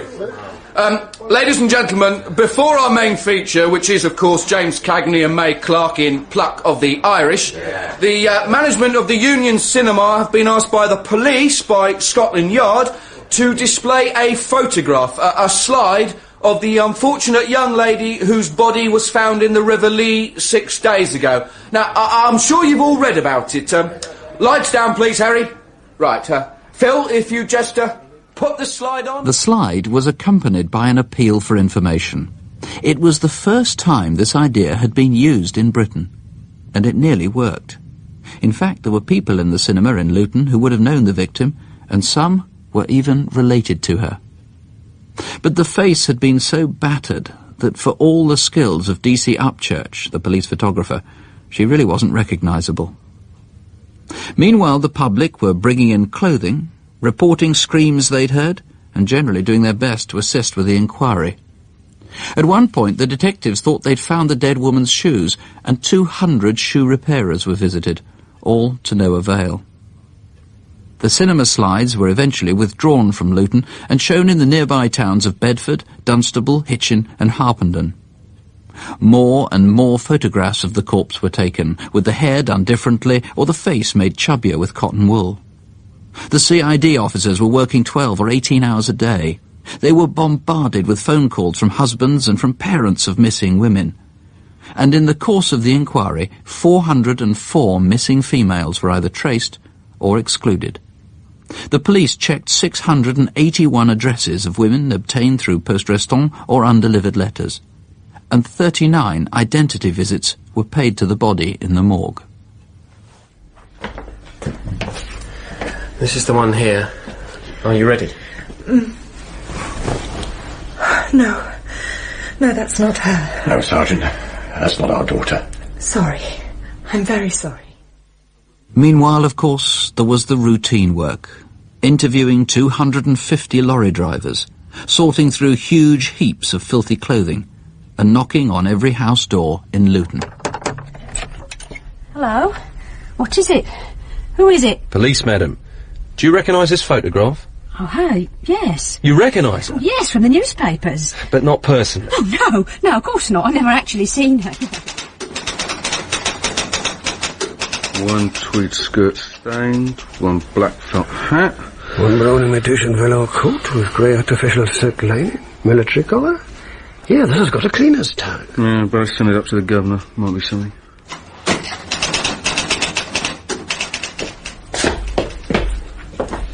Let's see. No. That's not her. No.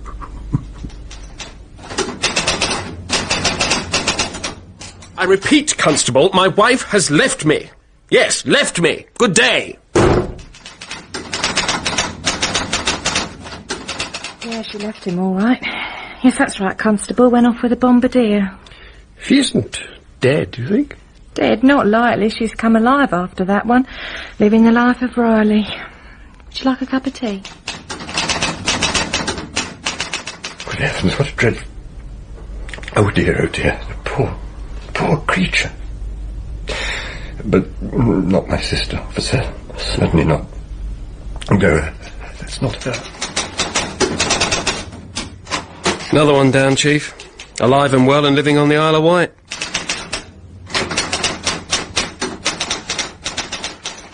The 18th, you say? Well, I was here on the 18th of last month, yeah. Let's have a look at that picture again. No, I can't say I saw anything funny. Mind you, it was one heck of a pea super, if I recall, wasn't it? Real pea super.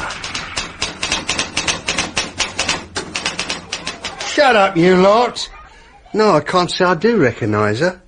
Excuse me a sec, the kids. Come off it. Him next door? Nah, saint he is. The way he worships those kids. She's left him before, of course. She'll be back. Same as last time. Hang on. Here, these suede shoes, mate. Nah, don't talk to me about shoes. Not after last time. Nah, nothing here. Nah, no good. Well, I don't know. Sorry, no. I never... Certain. No, definitely not. Quite certain. Let's have a look. No, none of these. Not one. No, they don't fit the bill. Last month? The 18th? I was in Bristol. No, sorry, mate.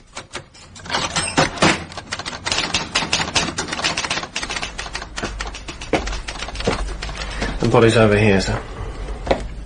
Over here? Yeah, that's it, sir. This one here. Yes, that's my wife. That's her, I'm afraid. But it wasn't. 9 people positively identified the body as 4 different women, but all of them were mistaken. Eventually, the corpse deteriorated too much to be easily identifiable by anyone, and at last the unknown woman was laid to rest in a pauper's grave. The service was conducted by the curate at Luton Parish Church, one Dr. Stock, a German refugee from Nazi persecution. There were no mourners. The inquiry continued, and weeks turned into months. Hundreds of police officers were involved, and the search extended throughout the nation, even spreading to neutral Ireland. In February, 2.5 months after the body had been discovered, listeners to the BBC heard just after the 6 o'clock news. We have been asked by the Metropolitan Police to broadcast this message. On November the 19th last year, the body of an unknown woman was found in the River Lee near Osborne Bridge, Luton. It seems probable she did not live in or near Luton, but was brought in a vehicle. The body was wrapped in sacks. But whatever the theories about where the unknown woman came from, in Luton the work of checking everything continued, including checking out every item of clothing that had any means of identification. The local dry cleaners, like Sketchley's, must have got quite used to visits from the police. Hello, Mr. Lawson. Here we are again, eh? Yep, here we are again. Well, what have you got for me this time? Another one from the salvage centre. It's got a tab on it. V12247. Well, that's one of yours, isn't it? 2247. Yes, it's ours. Ah, here we are. A coat brought in to be dyed black 4 months ago. This is Irene Manton, 14 Regent Street. Mrs. Irene Manton, 14 Regent Street. I suppose we've got a questionnaire on her. Bound to. We've got one on everyone in Luton, including the mayor. Yeah, I've got it here, sir. Oh, it's interesting. Ah, she's left him, yes, lost. See.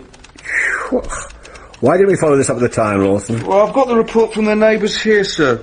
Seems a harmless enough fellow. And she's left him before. Would you like me to go over and see him? No. No, Constable. Do you know, I think I'll go over myself. There's an old story that the police resolved the case by chance, that Chapman spotted a mongrel dog with the cloth in its mouth, and that the dog turned out to belong to the Mantons. But the people who were involved at the time, people like Keith Simpson and Rex Upchurch, are adamant that's nonsense. It was painstaking police work, the sifting of the old clothes, that eventually turned up the vital clue. And when they had the clue, when the door to 14 Regent Street was opened by a 10-year-old girl, Chapman was immediately struck by her resemblance to the murdered woman. Hello, my name's Chief Inspector Chapman. My name's Sheila. Is your mother at home? No, she's gone away. Is anything wrong? I'm just making some inquiries. Where's she gone? First she went to Grandma Bavister's, then she went to my uncle in Grantham. Oh, where does Grandma Bavister live? At Church Street. Where's that, Sheila? Here in Luton, of course. Oh, of course. And where's your father? At work, at the fire brigade. He's on duty. Yes. Have you got a picture of your mother? Yes. I'll go and get it. Chapman then visited Irene Manton's mother, Mrs. Bavister. She denied her daughter had stayed with her recently and insisted she was up in Hampstead. Indeed, she then produced 4 letters she'd received from Irene. Mrs. Bavister was exceedingly short-sighted, almost blind in fact, and could hardly read the letters. Chapman persuaded her to lend them to him, and on examination he noticed they were poorly spelled. Hampstead, for example, was simply Hamstead, without the P. Detective Inspector Finch visited Manton, and during a wide-ranging conversation, casually questioned him about his dentist. It turned out to be a Mr. Battle. Now, Mr. Battle, just like every other dentist, had been visited, of course, but he'd been busy and preoccupied. Now, though, he recognised Irene Manton's photograph, and his record cards revealed the 3 residual roots shown on the X-ray of the victim's jaw. The plaster cast of the jaw fitted exactly. Now, after 3 months, everything suddenly came together in 48 hours. Frank Redmond checked his records. He found he'd sold Manton several sacks of potatoes, and the sacks hadn't been returned. Then it turned out that the dates of the Hampstead letters corresponded exactly with the periods of Manton's leave from the fire service. He was pulled in on February the 22nd, 1944, and Chief Inspector Chapman met him for the first time. It was 11:45 at night. Mr. Manton, as you probably know, we're investigating the murder of an unknown woman whose unclothed body was found in the River Lee on Friday, November the 19th last year. Yes? I understand your wife has left you. Yeah, not for the first time. What date did she go? 25th November. And Where can she be found? Oh, I don't know. We had a quarrel and she slung her hook. If she's not at her mother's, she'd be at her brother at Grantham. She's very fond of him. What about Hampstead? Didn't her mother get letters from Hampstead? Yeah, you're right, she did.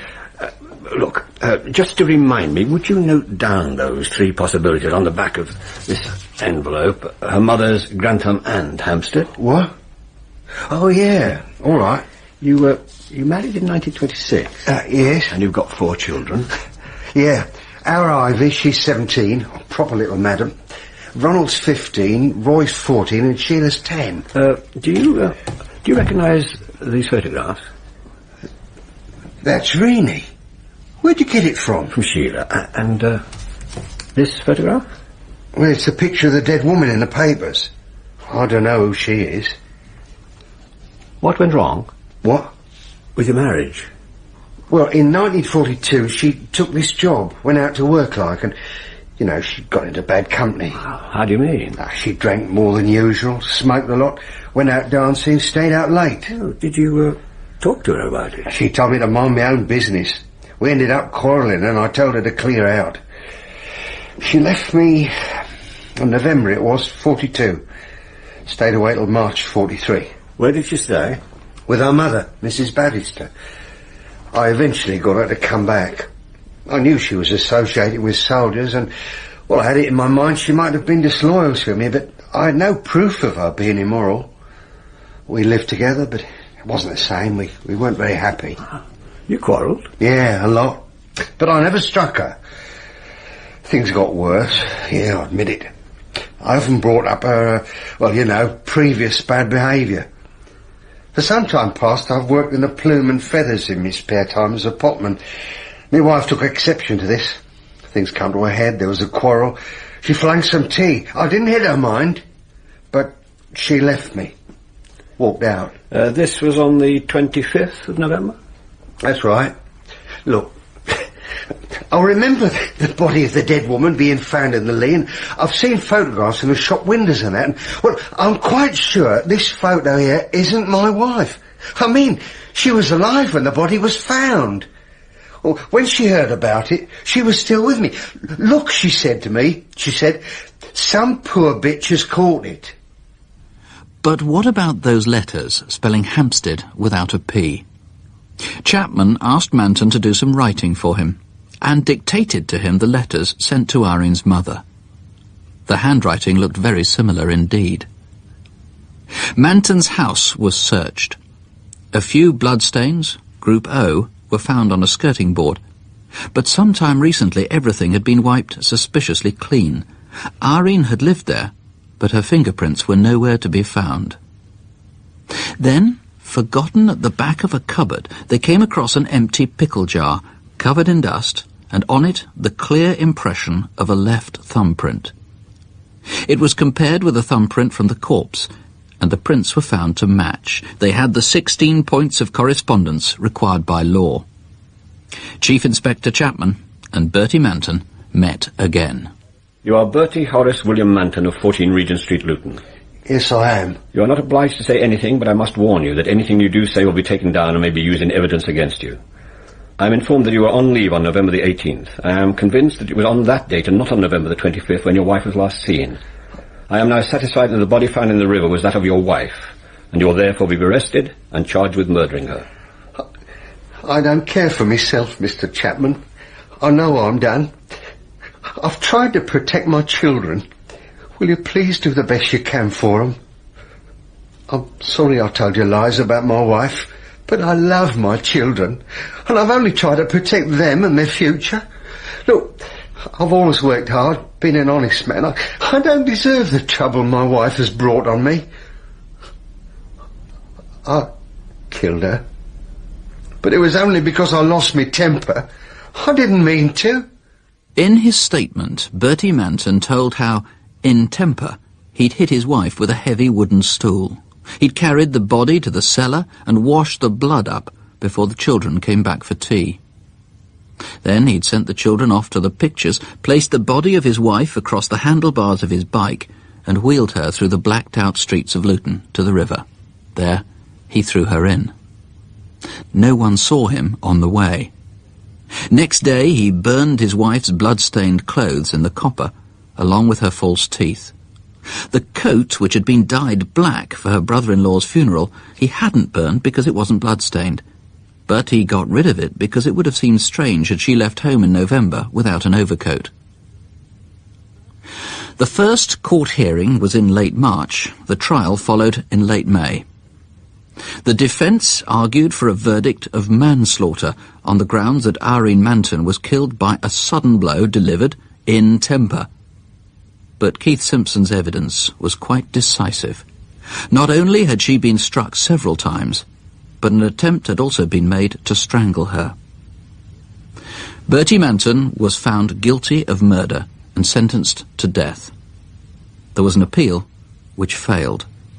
But a petition got up by his children, by members of the fire service, and by a doctor for whom he worked part-time, achieved over 26,000 signatures, and he was reprieved by the King.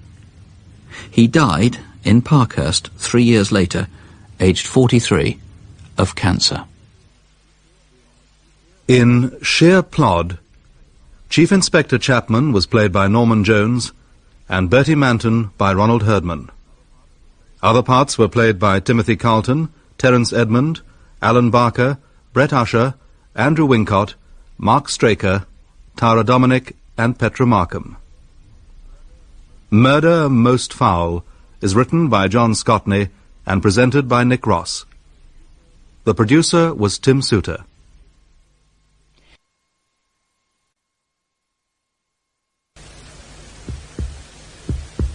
Cold fear. The fear of the murderer disposing of the body, which would give deadly evidence against... I laid the carpet in the backyard and threw about 20 or 30 buckets of water on it to try to wash the blood off. And the colour of the water that came off was like blood. Next thing I remember was something scratching and pulling at my mouth. I opened my eyes, and Jean was lying there under me, and I had my hands around her throat. Murder Most Foul. 6 classic murder cases presented by Nick Ross. Case 6, The New Year Nightmare.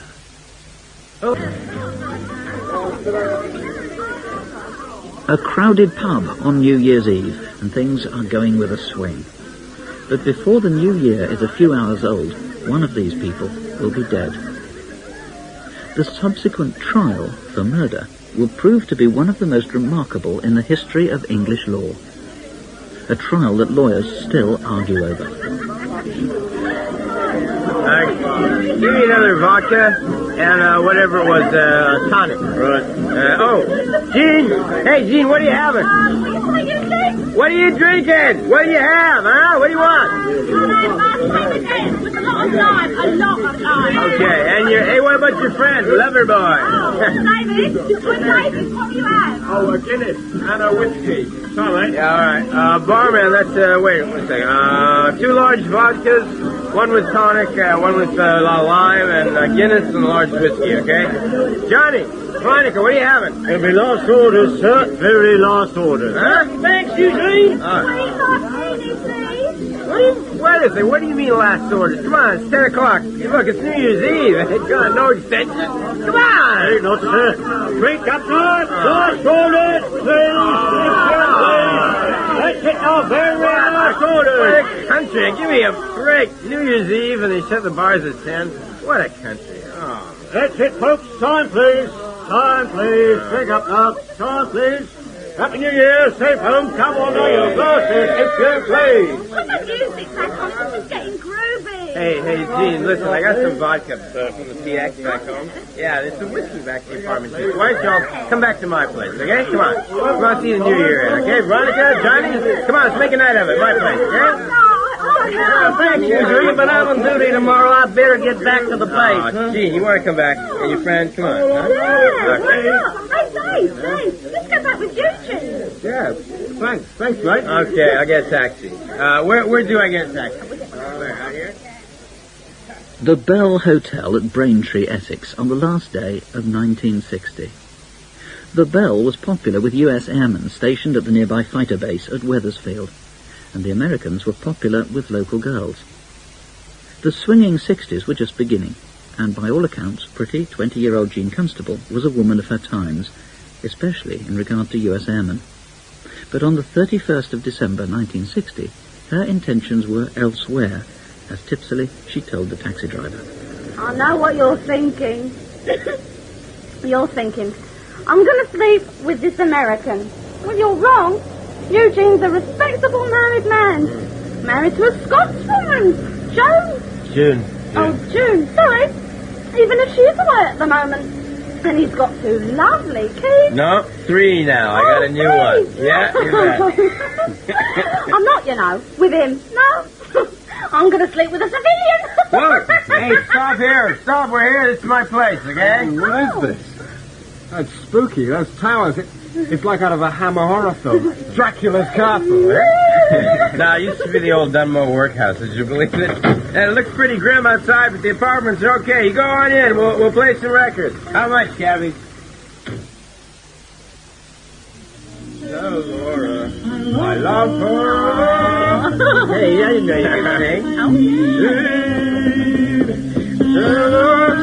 sing. Quiet down a bit. That's Clara, the neighbor. Sorry, Clara! You want another dance, Eugene? No, I can't. I'm pooped. I can't. Oh, cool. No. You kids go ahead. I don't know where you get your energy from. Tell you the truth, I'm not feeling that good. I had 3 teeth out this morning. You dance with your friend. I might go lie down, okay? You pour another drink, will you? Hey, look at the time. What? Hey, the time! The time! Put the radio on, quick! What's that? Wait, whoa. Wait.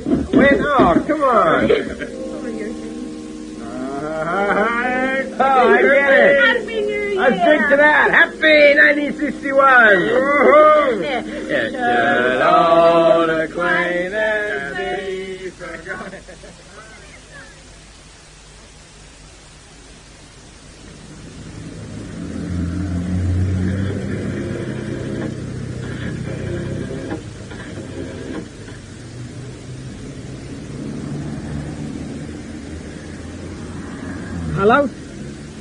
Hello, is that the police?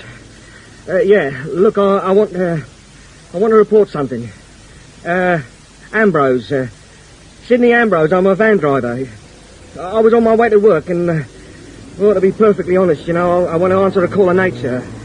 Anyway, there was, I saw this lying there, by the road, lying there. A body in the ditch. A young woman, it looked like. Yes, the A604, heading on to Haverhill Road, Ochre Hill. There's a marshy bit, you know it? Stambourne Slough. This was the morning of the 3rd of January. The police were on the scene almost immediately, but it wasn't till early afternoon that the pathologist arrived. Chief Inspector Burden. Hello? Dr. Kemp. The body's over there, sir. It was round about 9 o'clock this morning. I got there myself at 9:55. A young woman, I believe? 20 or so. Pretty. Dressed for a party or something. Linen blouse, black bra, black gabardine skirt, pink pants. No shoes or stockings, and no outer clothing. Really? Now, it doesn't look like she was a hitchhiker. Not someone picked up, not in this weather. No coat. Here we are. Thank you, Constable. Well, there she is, Dr. Camps. All yours. I see. What happened to her hair? Seems to have been chopped about. Yes, it does. Oh, yes. Scratches on the neck. Well, the front of the neck, at least. Yes, I noticed that. Strangling. Could be. I couldn't see any other signs of violence. No, there's certainly nothing obvious. Not that proves all that much. Look, there's not much I can do here. We better get her off to the mortuary. At the mortuary, Dr. Camps established the cause of death, asphyxiation. Meanwhile, Jean Constable had been reported missing by her parents, and it didn't take long to identify the body. Jean was known to have been friendly with airmen from the base at Wethersfield, and next day, January the 4th, Detective Inspector Jeevons, head of the Braintree CID, went to the base. Good relations between the Americans and the locals were important to both groups, and the police were given complete cooperation by the US Air Force. Scores of servicemen were interviewed, until... This is the one I was telling you about, Inspector. He's a constable. I doubt it. He's a good family man, married to a Scots lass with 3 bairns, shall we say. But he was seen with the girl at New Year, and there was a young Englishman involved, some apprentice. Like I say, Boshears is a good man, but he may not want to remember. What? One of our guys, an old man named of John Smith, says that Boshears and Jean went back to Boshears' apartment with this English fellow. Boshears' wife is away in Scotland. Now, I'm not saying that Boshears... You think it might be the Englishman? It could be, but Sergeant Boshears may not want to remember whatever happened that night. You know, a young girl, wife away. Do we know the Englishman's name? Sure. Smith says his name was Salt. David Salt. Right. We'd better call Sergeant Boshears in. Send in Staff Sergeant Boshears. Sir. At ease, Sergeant. If you'll excuse me, Inspector. Thank you, Provost Morrison. Please sit down, Sergeant. Sir. Now then, you are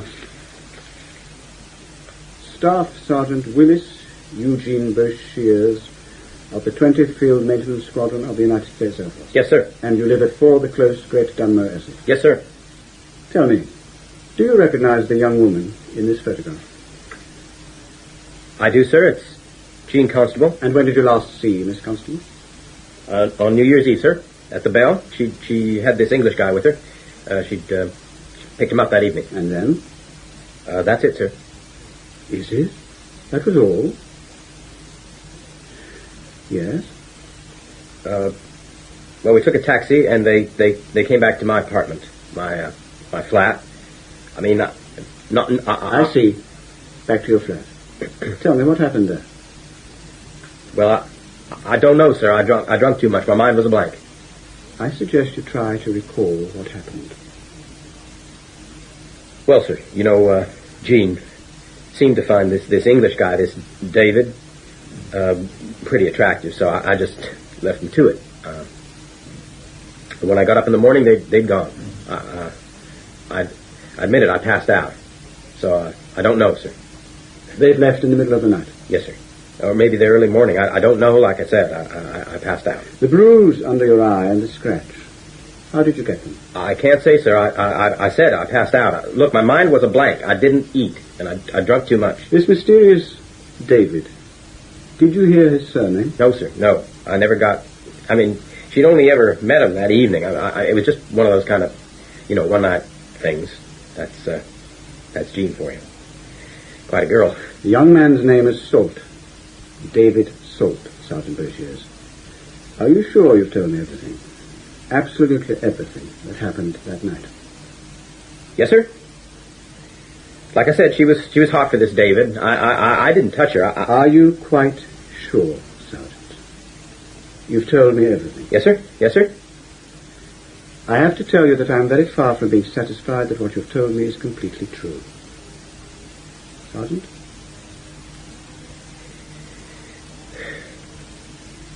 Well, no, sir, I guess... Yes, Sergeant? I guess I may as well tell you the truth. You elect to make a statement? I do. Yes, sir, I do. It was a most remarkable statement. So remarkable that the detective inspector preferred not to reveal its substance to Lady Plummer, the chairman of the magistrates, when Boshears was remanded into custody at Castle Hedingham. Suffice it to say that on Wednesday, January the 4th, at 3 p.m., I interviewed the accused American, Willis Eugene Boshears, in the Air Police office. In the course of my interview with him, he made a statement under caution, which I do not propose to put in at this stage. Very well, if that is what you wish, Inspector.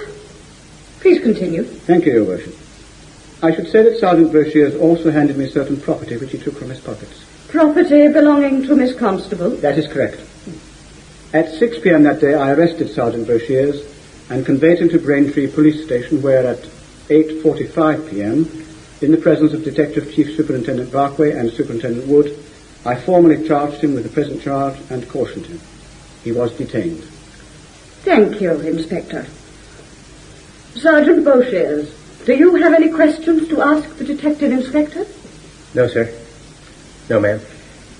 Now, I gather there is some question of custody concerning the accused. Major Carl B. Preston, the United States Judge Advocates Department. Your Worship? Yes, Major... Preston, Carl B. Preston. Our plea is as follows. Under the terms of the Visiting Forces Act, we ask that the accused be remanded in United States custody at Molesworth in Huntingdonshire. We recognize that under the terms of the NATO Status of Forces Agreement, the British authorities have primary jurisdiction. But under the agreement, we also are required to ask that we receive jurisdiction. That would mean an Air Force court-martial? It would. I repeat, I request that Beauchers be remanded to our custody. We ask for civil custody. Superintendent Wood, the police oppose the American request? We oppose it very strongly, Your Worship. I see. I'll just confer with my colleague. What do you think, Fred? The locals won't like it. A local girl murdered, the ex-Swiss cop, the accused man. But of course, bad feeling. Like the Major implied, we've got every right to refuse. Fine. Sergeant Beauchers, you will be remanded in custody until January the 15th. In civil custody.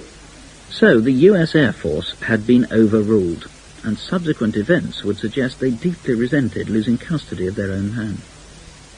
Meanwhile, Beauchers' wife was in Scotland with her parents, where they had a prefab at Ayr. She'd gone there for the birth of her third child. On television, she'd seen pictures of the arrest, and she recognised the base at Wethersfield. But no name was given for the accused, and his face was covered with a blanket. She casually remarked to her brother, "It must be a Yank." When, very late that evening, 2 police officers knocked on the door to tell her it was her husband, she broke down. The criminal proceedings were to be continued on Friday, the 13th of January, 1961. And by then the newspapers had taken up the case, from the local Dunmow broadcast and district advertiser to the Times of London. People learned that Beauchers was something of a hero. In the Korean War, he'd flown almost 50 combat missions as rear gunner. He'd been awarded the Air Medal with 2 oak leaf clusters, the US Air Force Distinguished Unit Citation, again with 2 oak leaf clusters, and several other medals and citations. But they still didn't know what he'd said to Detective Inspector Leonard Jeevons on the 4th of January, the statement that had led him to be charged with murder. Silence, please. The court is now in session. The tiny courtroom at Castle Hedingham was where Beauchers had first been remanded in custody, and where now he had to face the magistrates again.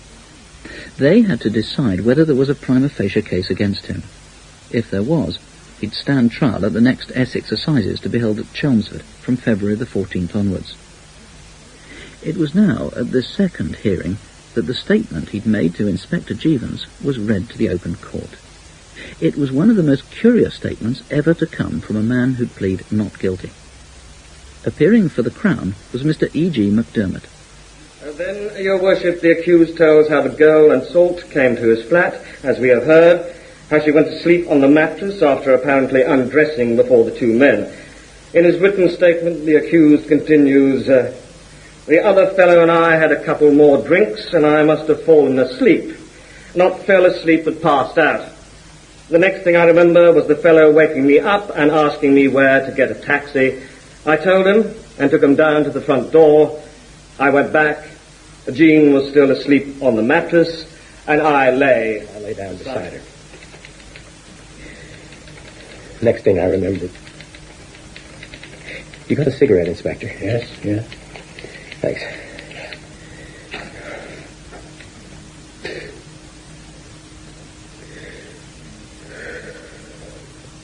Next thing I remember was something scratching and pulling at my mouth.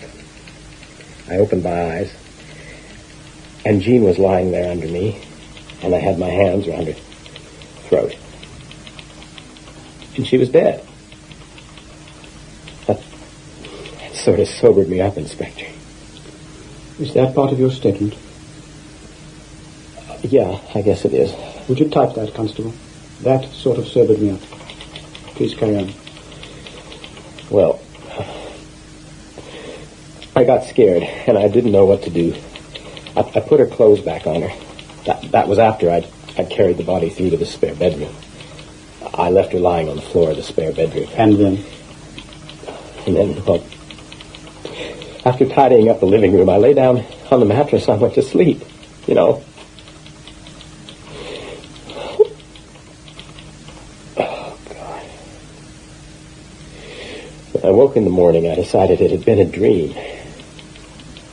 But I went to check, and I saw the rest of her clothes in the bathroom, and Jean in the spare bedroom. And then I saw she really was dead.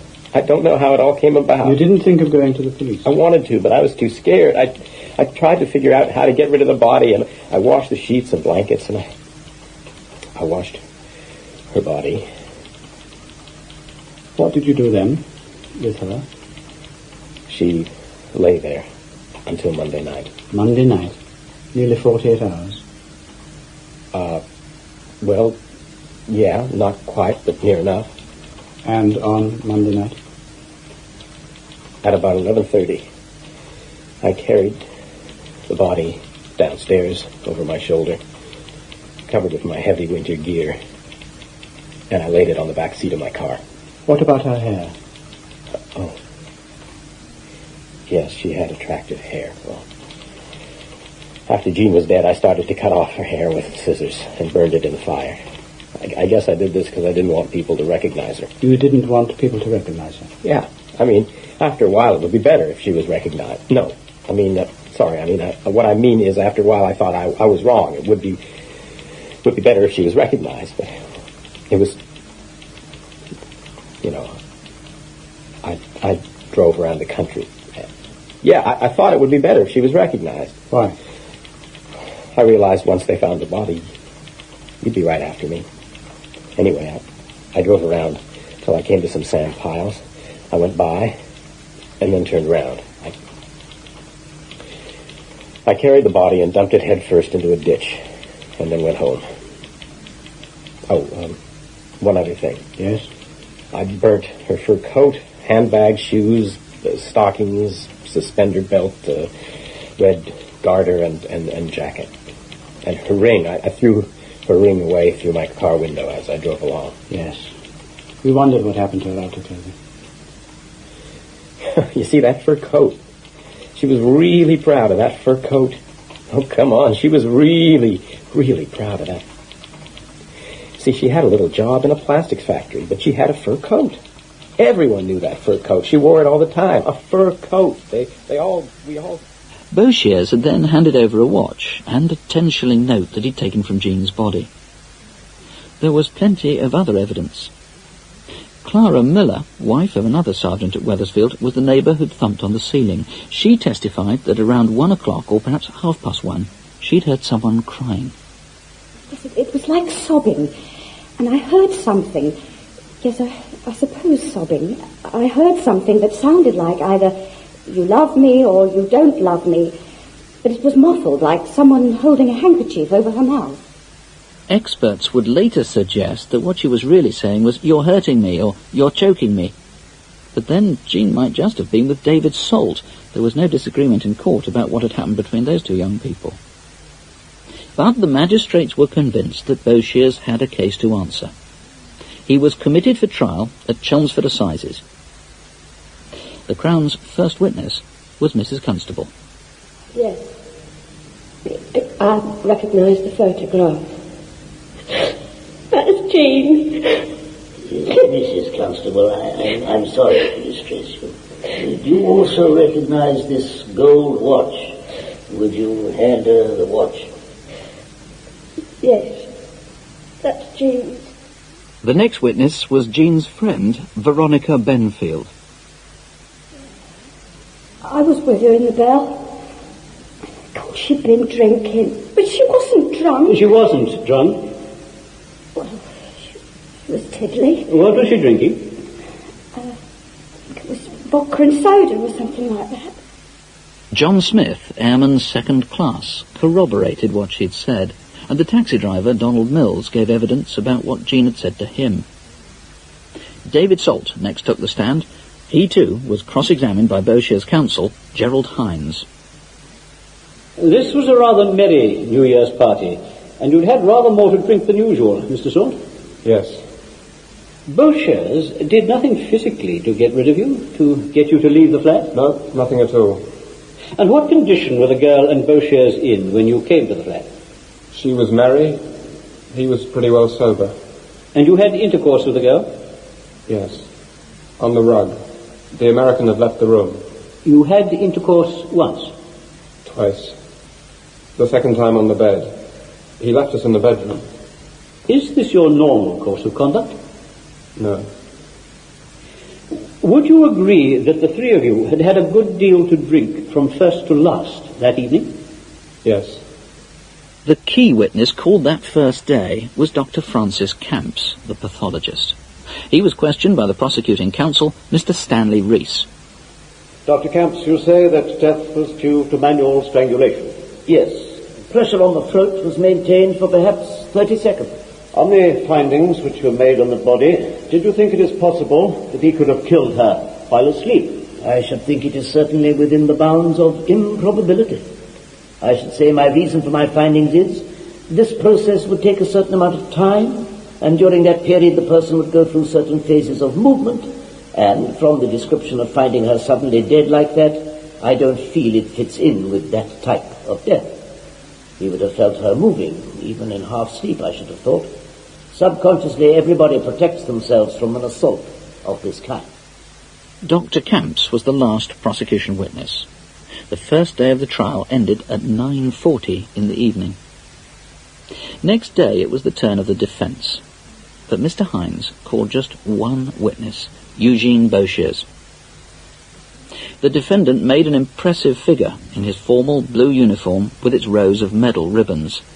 Standing bolt upright with crew-cut hair, he spoke quietly and with obvious honesty. How long did Salt remain in the flat? I can't say. I can't say what time he left. Had the drink you had any effect on you? Yes, sir, very much. What did you do after that? I went to lay on the edge of the mattress beside her and went to sleep. And what was the next thing you remember? I felt something pulling at my mouth. Were you awake when you first felt that? No, sir. Did you at any time make any overtures to her or have any sexual relations with her? No, sir. In his cross-examination, Mr. Rees made the obvious point. If Beauchers was innocent, why did he attempt to conceal what he had done? Were you sober when you threw the body into the ditch? Yes, sir. And in a sober and determined attempt to cover up what had happened, you carried the body into the bathroom and then into the bedroom. This was a calculated attempt to hide the crime. Yes, sir. What crime did you think you had committed? The logical one. What did you think was the logical one? That I had killed someone. But you didn't think it was a crime to kill someone when you were fast asleep? I thought to kill anyway was a crime. Mr. Justice Glyn Jones, summing up, spoke to the jury of this simple, sordid case. There are only two verdicts you can give. Guilty or not guilty. Have you heard before of a man strangling a woman while asleep? Do you really think that it could happen? If you do, you must find the defendant not guilty. And that's precisely what they did. The jury, 11 men and 1 woman, was out for an hour and 50 minutes. They decided Eugene Beauchers had strangled Jean Constable in his sleep and was therefore not guilty. And that seemed to be the close of the affair. According to a USAF spokesman, as far as we are concerned, he has been acquitted of the charge, and that is the end of the matter. But was it? At any event, a few months later, in July 1961, the US Air Force announced that Beauchers had been dismissed from the service under other than honourable conditions. And 3 decades later, the verdict is still debated and may still appear to some to be perverse. Yet the judge's summing up was perfectly correct. If you really think a man could strangle someone in his sleep, and did so, then you must find him not guilty. In British law, except for motoring offences, a killing can only constitute a murder, and not an accident or misadventure or manslaughter, if whoever caused the death intended to cause death, or injury at least. Assuming that the jury decided it really happened in his sleep, then Beauchers truly wasn't guilty, even though Jean Constable was very dead. In The New Year Nightmare, Kerry Shale played Eugene Beauchers, and George Parsons played Detective Inspector Jeevons. Other parts were played by David Bannerman, Timothy Bateson, James Green, Emma Gregory, Jenny Howe, Joanna Myers, Michael Turner, and Angus Wright. Murder Most Foul was written by John Scotney and presented by Nick Ross. The producer was Mark Savage.